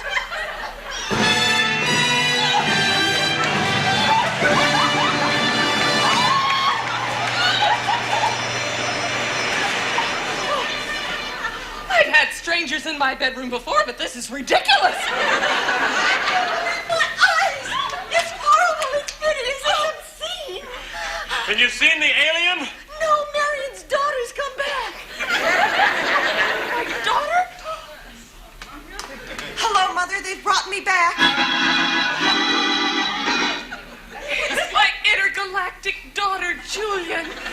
Julian. And your interplanetary grandson, Otmore Ohm Jr. Let me...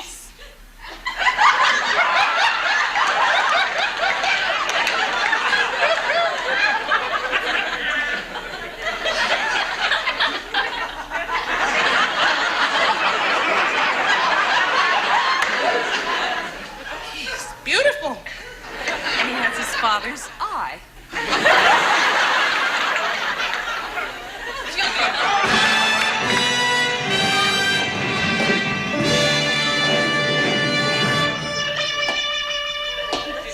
Something is coming down the stairs. This is it. The first human contact with a being from another planet. Speak for yourself.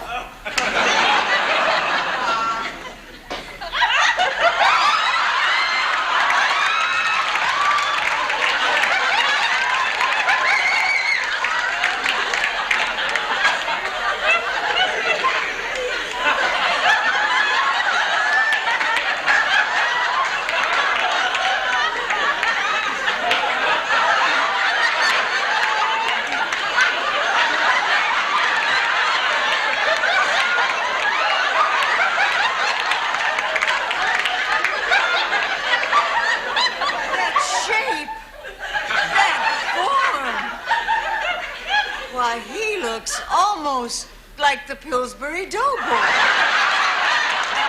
I'm now going to attempt to communicate with him. Be careful.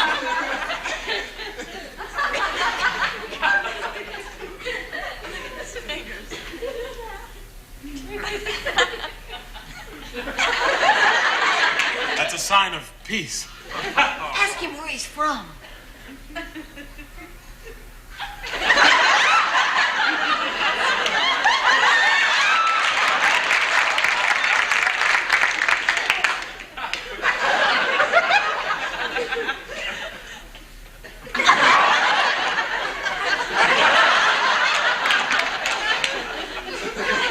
I think he understands me.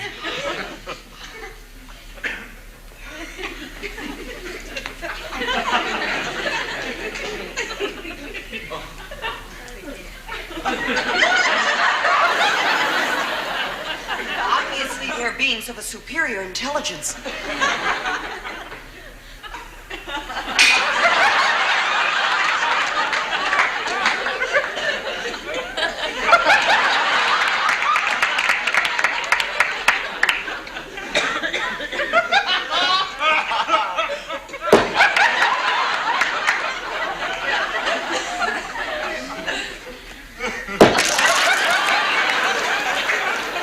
He says he wants one of us to go back with him. Why did it take him so long to say it? He stutters. I'll go with him. We speak the same language.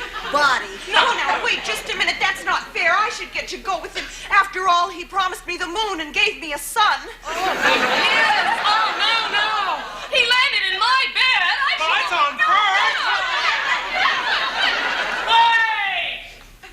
No one must go with him until I tell you something you all should know.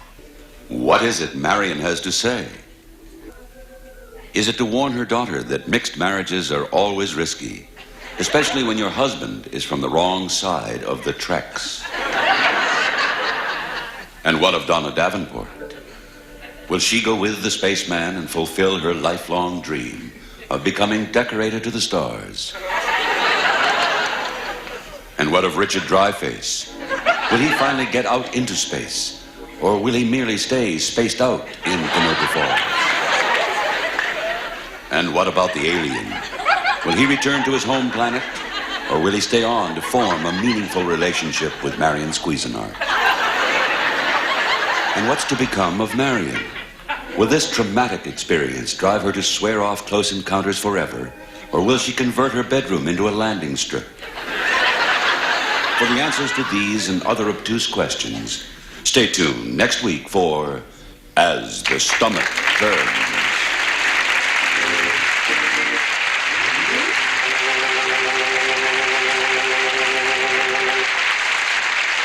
Ladies and gentlemen, Steve Martin!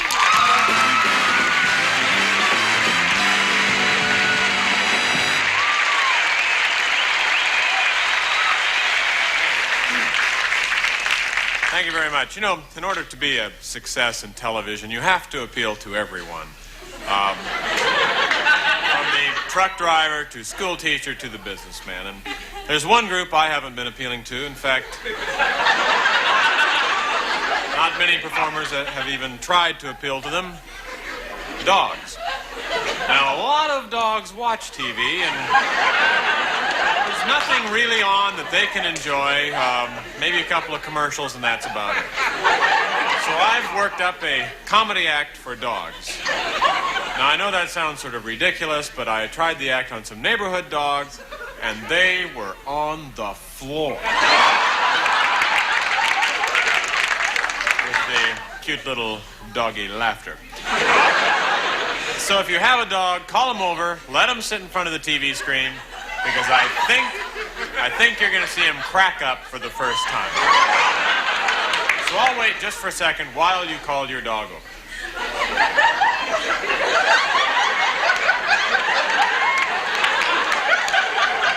Okay, now, I've invited down to the studio some dogs that I can perform to sort of get the timing down, so I don't have to add any canned barks later. So here we go, my comedy act for dogs. Well, good evening, poodles and collies. Got kind of a funny story for you. You know, it was raining cats and dogs the other day. I know, because I stepped in a poodle.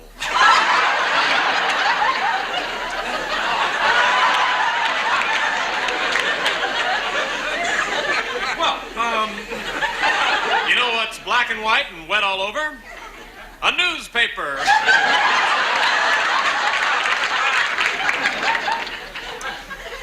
Okay, Bowser and Fido. The show's not over yet. Oh, wait.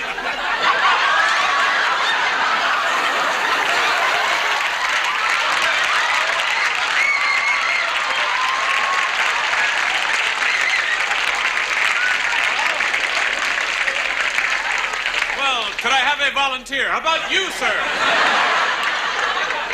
Well, where are you from? Oh, Canoga Park. Well, do you have a family out there, or mostly live alone? You have children? What time do you have to be home?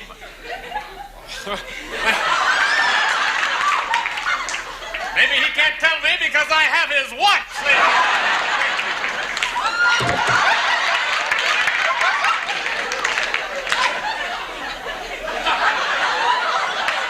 Where's the watch? I don't know. Okay. Okay, I put this away now, and now I'd like to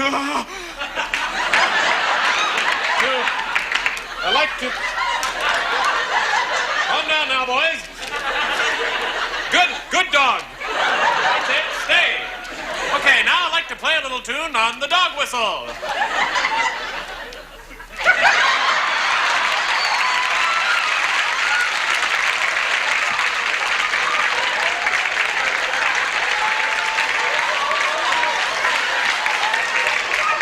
High frequency, only the dogs can hear it. Yeah. Well, thank you very much. Good night.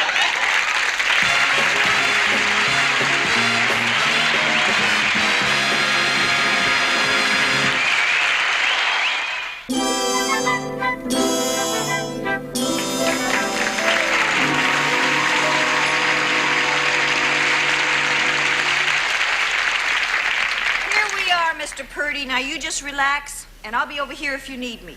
Thank you, Leona.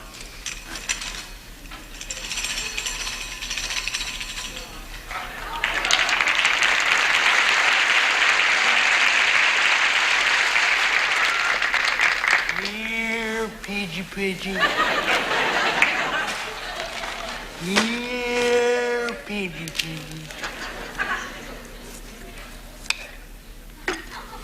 Act like you don't notice me. Here, Pidgey. Now listen and listen good. We're busting out of here tonight. Are you with us? Leona! Keep it down, you fool. You want that screw up there in the tower to hear us? All right. Now get this, because we ain't got much time out here in the yard. Is he looking? Okay. Put the paper down next to you. No on this side, stupid. Okay? Now, whistle. What? Whistle!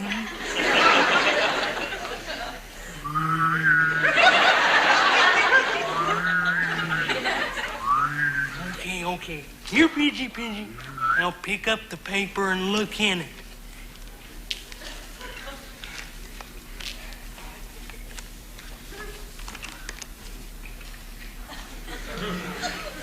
What's that? It's a spoon. I made it out of a knife. Hide it. Watch it. Afternoon, Warden. Oh, we're just sitting here talking. That's all. Huh? The warden wants to know what you got there in that paper. Just got an old spoon.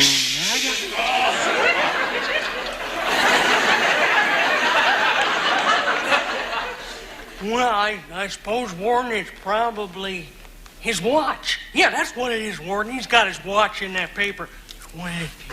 Yeah, let me show you, Warden. See? Just a watch, that's all it is. Huh? Okay.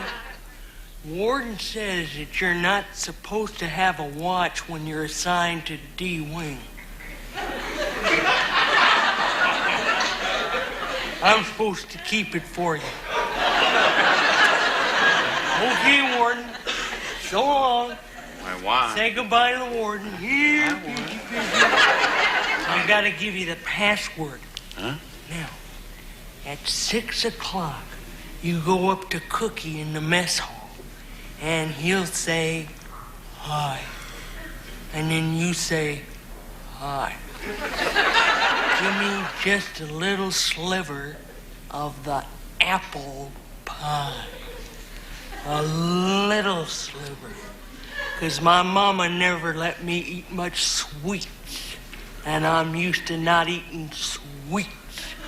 And then, if you'd be so kind as to put a chunk of cheese on it, I'd be ever so appreciative. Now, that's the password. You got that? Leo? Whistle. What? Put the paper down and whistle.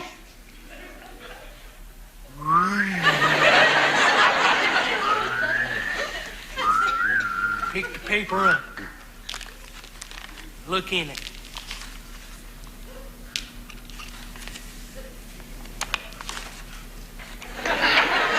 What's that? It's a bar of soap. I made it out of a gun. Here. Watch it. Afternoon, Warden. Huh? Well, I don't know. Why don't you ask him?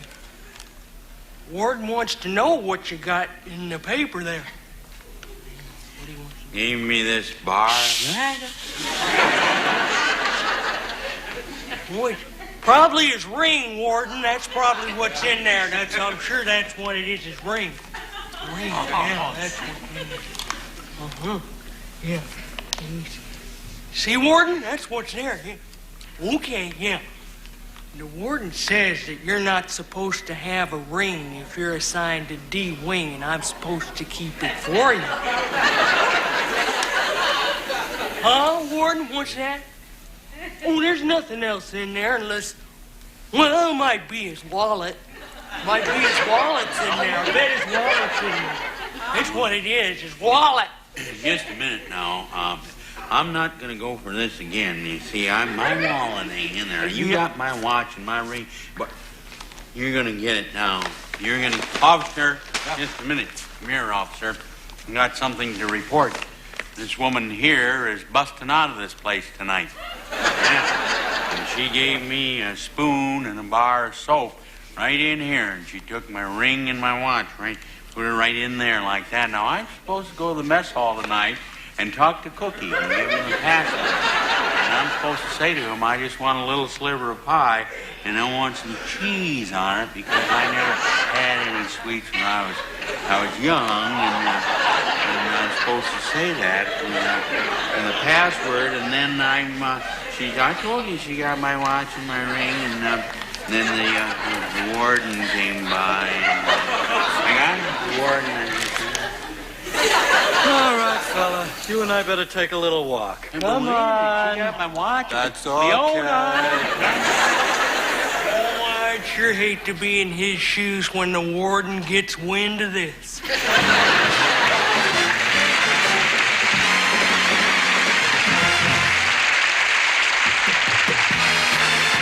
Stay tuned for the second half of The Carol Burnett Show.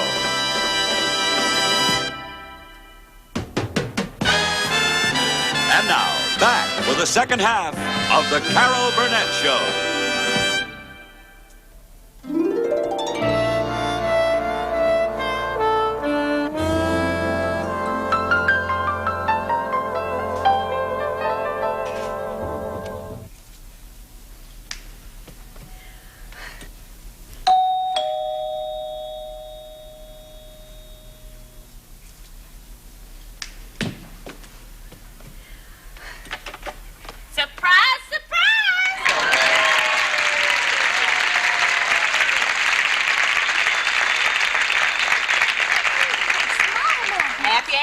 Darling. Well, come on in. All right.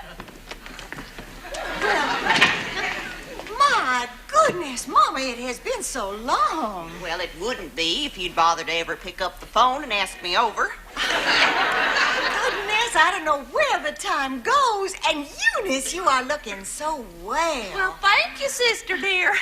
Actually, it wasn't my idea to come over here without calling first. Well, now, what kind of a surprise would that have been? Well, evidently there's some kind of a party going on here tonight, Mama, that we wasn't invited to, so I think maybe we better just creep on back into our humble part of town. Well, now, it's just a few friends, and I knew they would bore you silly, so let's just have a quick chat before they get here, and then we can have a leisurely visit sometime real soon. Well, now, I don't know how quick I can hand you this present, but I'll try. Happy anniversary, Ellen. Why, thank you, Mama. Well, now, that's from both of us. Oh, thank you, Eunice. Thank you so much. My.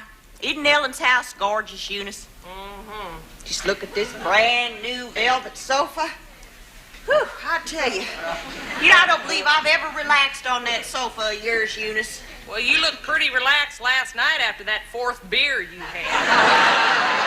I did not have 4 beers, Missy. You finished off them last 2 cans of mine. 4 beers. My. I had forgotten how refreshing it was to be around you two. Boy, Mama sure is a character, isn't she? I tell you, she sure brightens things up around my house.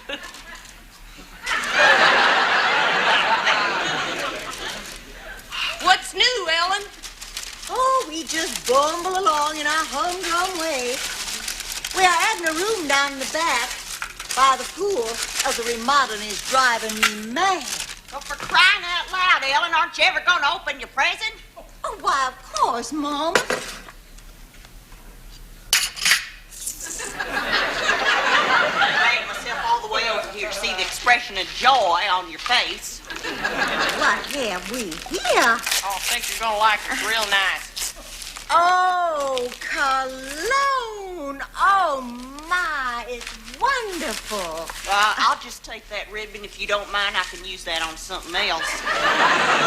That paper's pretty well shot, though. Oh, Mama, 2 big bottles of it. I am glad you got it at a 2-for-1 sale. I'm glad you weren't extravagant.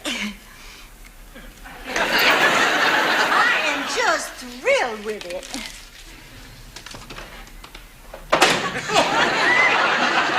Well, it's nothing much. It's just a little remembrance for your anniversary. I'm just pleased that at least one of my daughters was able to keep a marriage together. Ruth's not home yet, darling? Oh, something important came up at the office. He'll be desolated at missing you both. Oh, well, now, I think we could probably stay on for a few minutes and join your party. Mama, I tell you, it's such a dull group. We'll be up chatting nonsense till all hours. Besides, you'll miss your wrestling on TV, darling. Well, now, don't be giving me the rush act till I've seen them 2 little granddaughters of mine. Where are they, anyhow? Well, they're upstairs studying, Mama. They got a lot of homework to catch up on. Oh, well, now, I'm just gonna stick my head in there and surprise them little angels. Well, okay, Mom, but just pop your head in and pop it right out again. They have to get some work done. Well, fine, Ellen. What do you think I'm gonna do? Kidnap them and drag them off to the circus? Maybe I can even help them a little bit. I can still think, you know. I ain't gaga yet.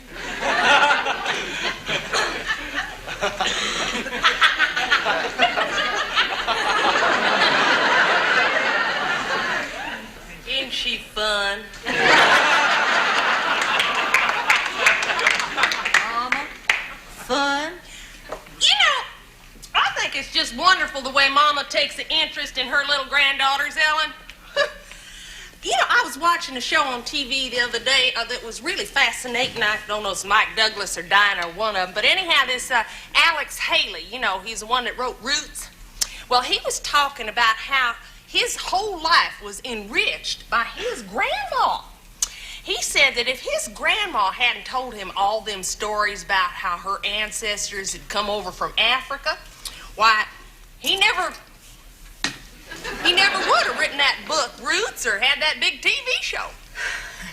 Well, our mother never said anything to enrich anybody's life, let alone write a TV show. Oh, come on. You know as well as I do that Mama is a gold mine of stories as far as old days is concerned. I just think it's kind of a pity that your little girl's being deprived of all that. Well, then you are very lucky, Eunice, that your little boys have a right in the same house.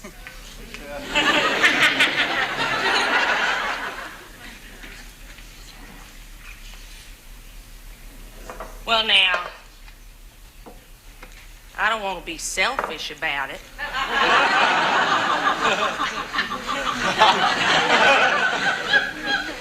What are you asking, Eunice? Well, it's just that I think it might be kind of nice if you and me sort of shared Mama for a while. You know what I mean? I mean, after all, you got this big, lovely house here, and you are adding on an extra room and all, and I live in this little cracker box on the wrong side of the tracks, as you once so aptly described it. But you know, Ed left me, and I am trying to rebuild my life, and that old lady is driving me right up the hen. I think it's only fair if you take her for a while. I see. Well, Eunice, you know I would do anything I could for Mama. You are leading up to a no. You are the one she's close to. You like the same We things. do not like the same things. I don't know why you always keep telling me that. I like to watch Tattletales on TV, and she likes wrestling reruns. If I want to split an enchilada frozen TV dinner, she wants to split a macaroni and cheese. And if I'm burning up because she's got the furnace turned up too high, she turns it down because I'm freezing to death. Oh, hell, I don't know what the hell I'm saying.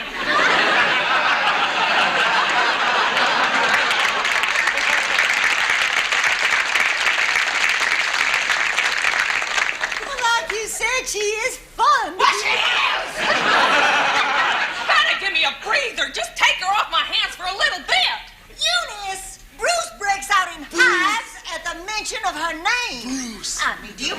she behaved at our wedding, asking Bruce's mother how much she weighed. And if a big dress like that cost extra. She burst out singing, "Roll Out the Barrel." I was the one that did that. I do not have time for all this. Listen, it is not fair. You have got to take her. I'd sooner take gas. If you don't take her off of my hands, I'm going to put her out on the streets. Well, suit yourself. You should have put her in a retirement home a long time ago. I have tried to do that ever since she moved in on me, but she won't budge.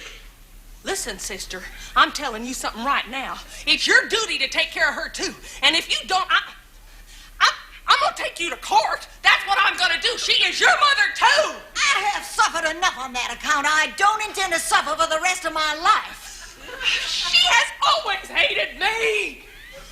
She's always loved you the best. You're the one she always kissed goodnight first. Well, she could have skipped me. I could have done without that beer breath in my face every night. If you were dumb enough to let that dragon move in with you, then you can stew in your own juice. Lord, Lord, Lord. Mama, now, wait, Mama, wait. Come on, you know how Ellen and me, we're always squabbling. You stay away from me. I never expected any more from you. But you, Ellen, I have given up my entire life for you. Oh, set it to music, Mama.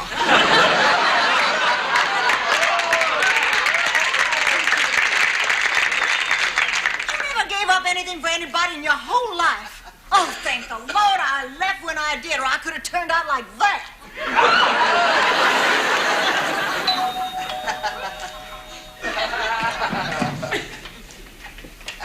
Millie, Fred, hi, you rascals. Oh, Ellen, how nice to see you. Come on in here.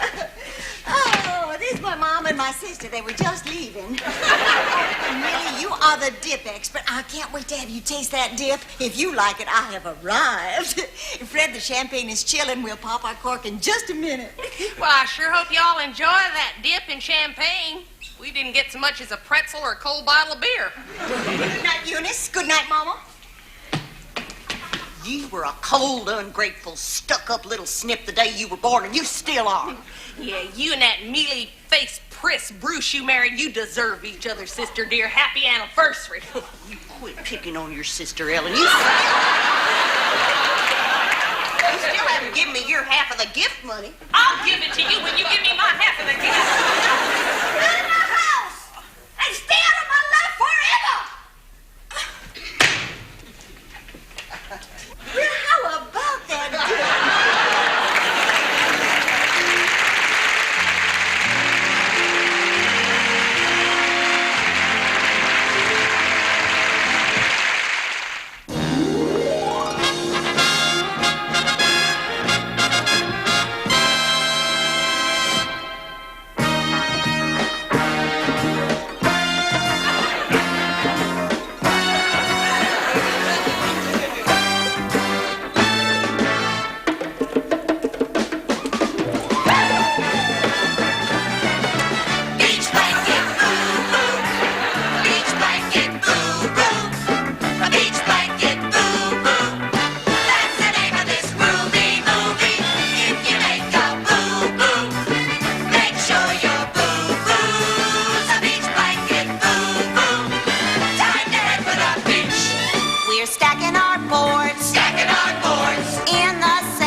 guys, I'm in love with Frankie. Oh, Gina, don't be a drip. You know Frankie's going steady with Diane. I know. I only wish there was some way I could get him to notice me. Oh, hey, look, here comes Frankie now.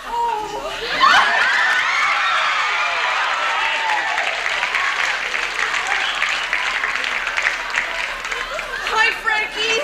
Hi, gang. Hey, everybody. The sets are glassy and there's not a ho-daddy in sight, so let's all us grimmies wax up and paddle out to shoot the curl. Gosh, she's deep. Hey, Frankie. How come you're not with Diane? Well, Diane and I aren't going together anymore. Did you break up with her? Well, not exactly. Tell us what happened.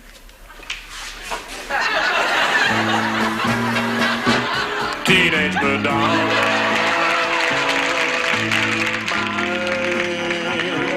trapped in the seaweed, lost in the brine. To her wet body, the seaweed now clean.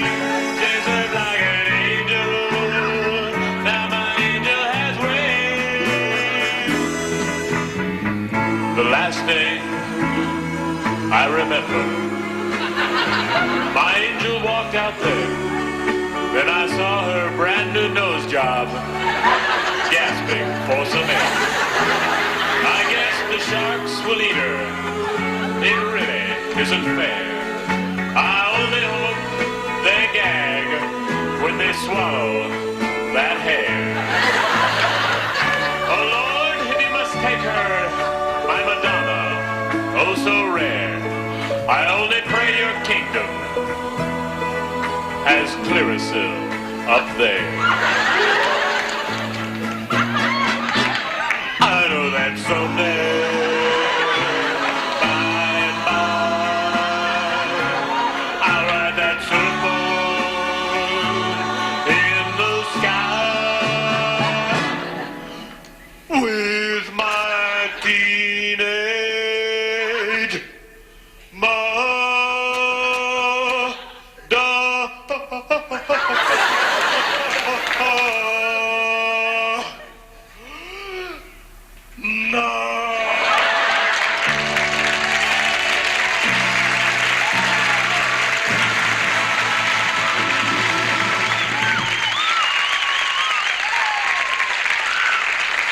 Hey, everybody!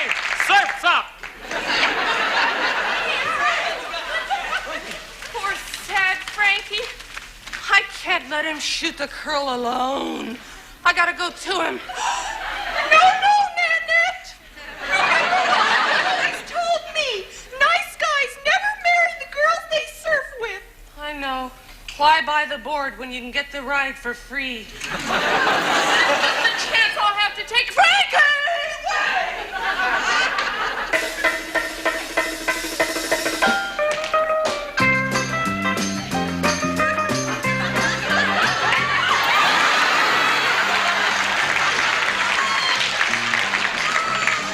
Hi, Frankie. Why, Annette, you're surfing. Well, don't you think it's about time? After all, I'm sweet 16 and I've never been wiped out. Why don't you step over on my board and I'll help you out a little bit? Okay.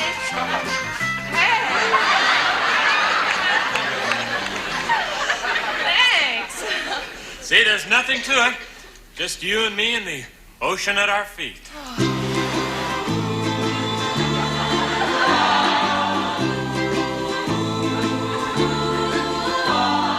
Surfer baby, glad we met. Though you're always wringing wet, love to ride with you, surfer baby. Surfer baby, you're never ever dead. What's your secret, sweet surfer baby? Surfer baby. I don't care You don't care if we are if we are At the bottom of the class in high school, 'cause you're on the honor list in my school. Promise me you'll never work. We'll stay here and twist and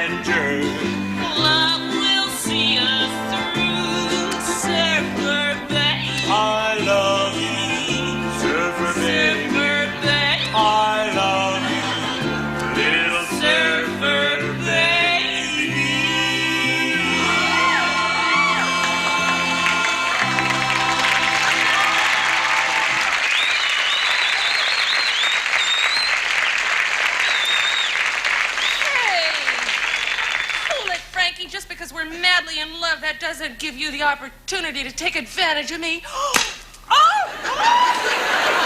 Hey, Danny, look! Frankie and Nanette are in trouble. It's a white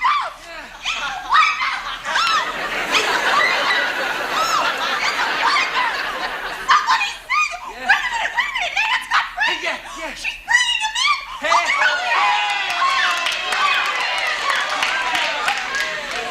Gee, Nanette, you saved my life. Oh, God. You're really out of sight. Oh, Frankie, it's just a little basic life-saving. The hard part for me is keeping dry.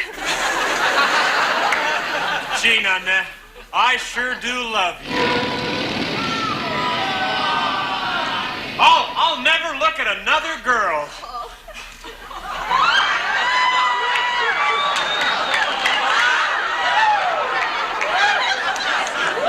She's wearing black leather. Hi, big, bronze, and baggy. I just love surfers. Something about the smell of copper tone. Makes me goose pimply all over. You know what you mean? I get the same way smelling axle grease. All right, you guys, okay. All right, gather up your beach bombs and get out of here. Because it's... Hey, whoa. Hey, the swine is taking over the beach. Well, look. Listen here. We don't get off this beach for nobody, and I'm not afraid of you.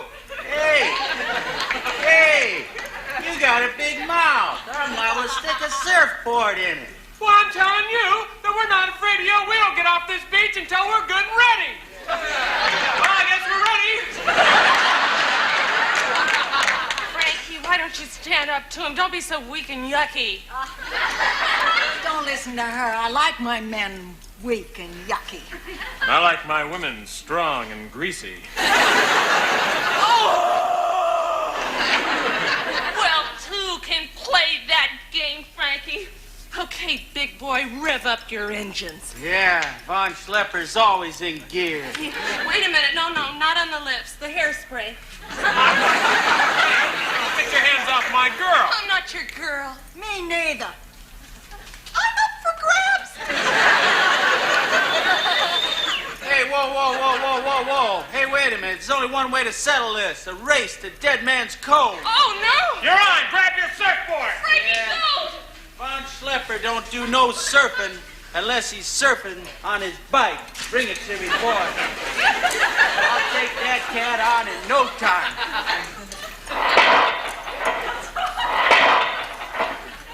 Little push, boys. Come on, gang. It's a race around Dead Man's Cove. Gosh! Can you see him? Yeah, they're paddled out. Oh, now they're off. I can't watch! Oh! Hey, I'm gonna hang 10. Mine, you couldn't even count to 10. I can 2, 3, 4, 5.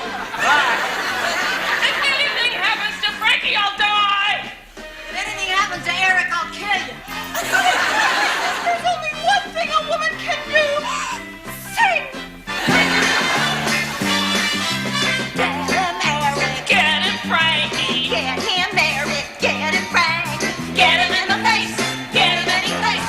You gotta win the race! Get him in the Oh, I just love him when he's mad. Oh, Frankie, go get your hair wet!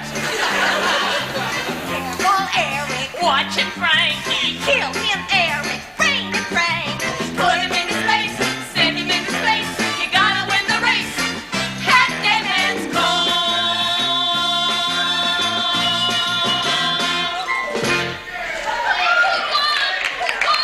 It was a tie. Oh, Frankie! Oh, Frankie! Frankie! Oh, Frankie! Oh, Frankie! Oh, Frankie, I was so worried about you! Hey, that's no way for my future wife to act. What is Eric? Think we ought to get married?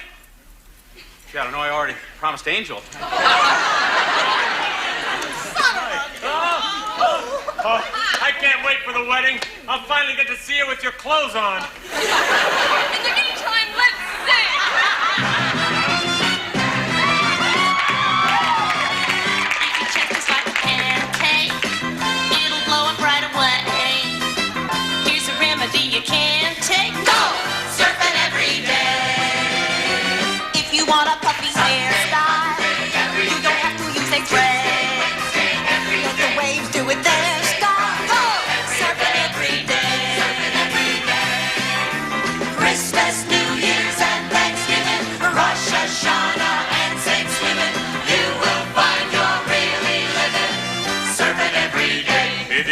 myself a pimple, and it just won't go away.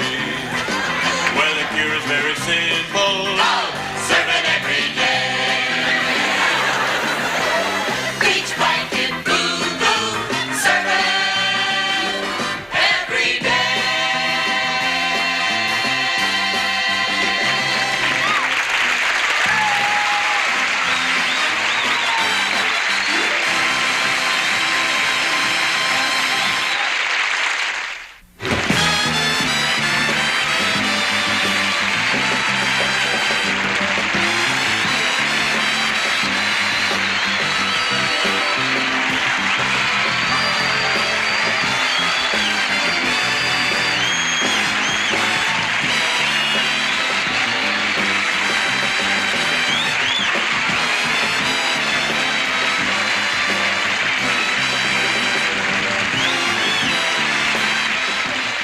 The preceding program was recorded before a live audience.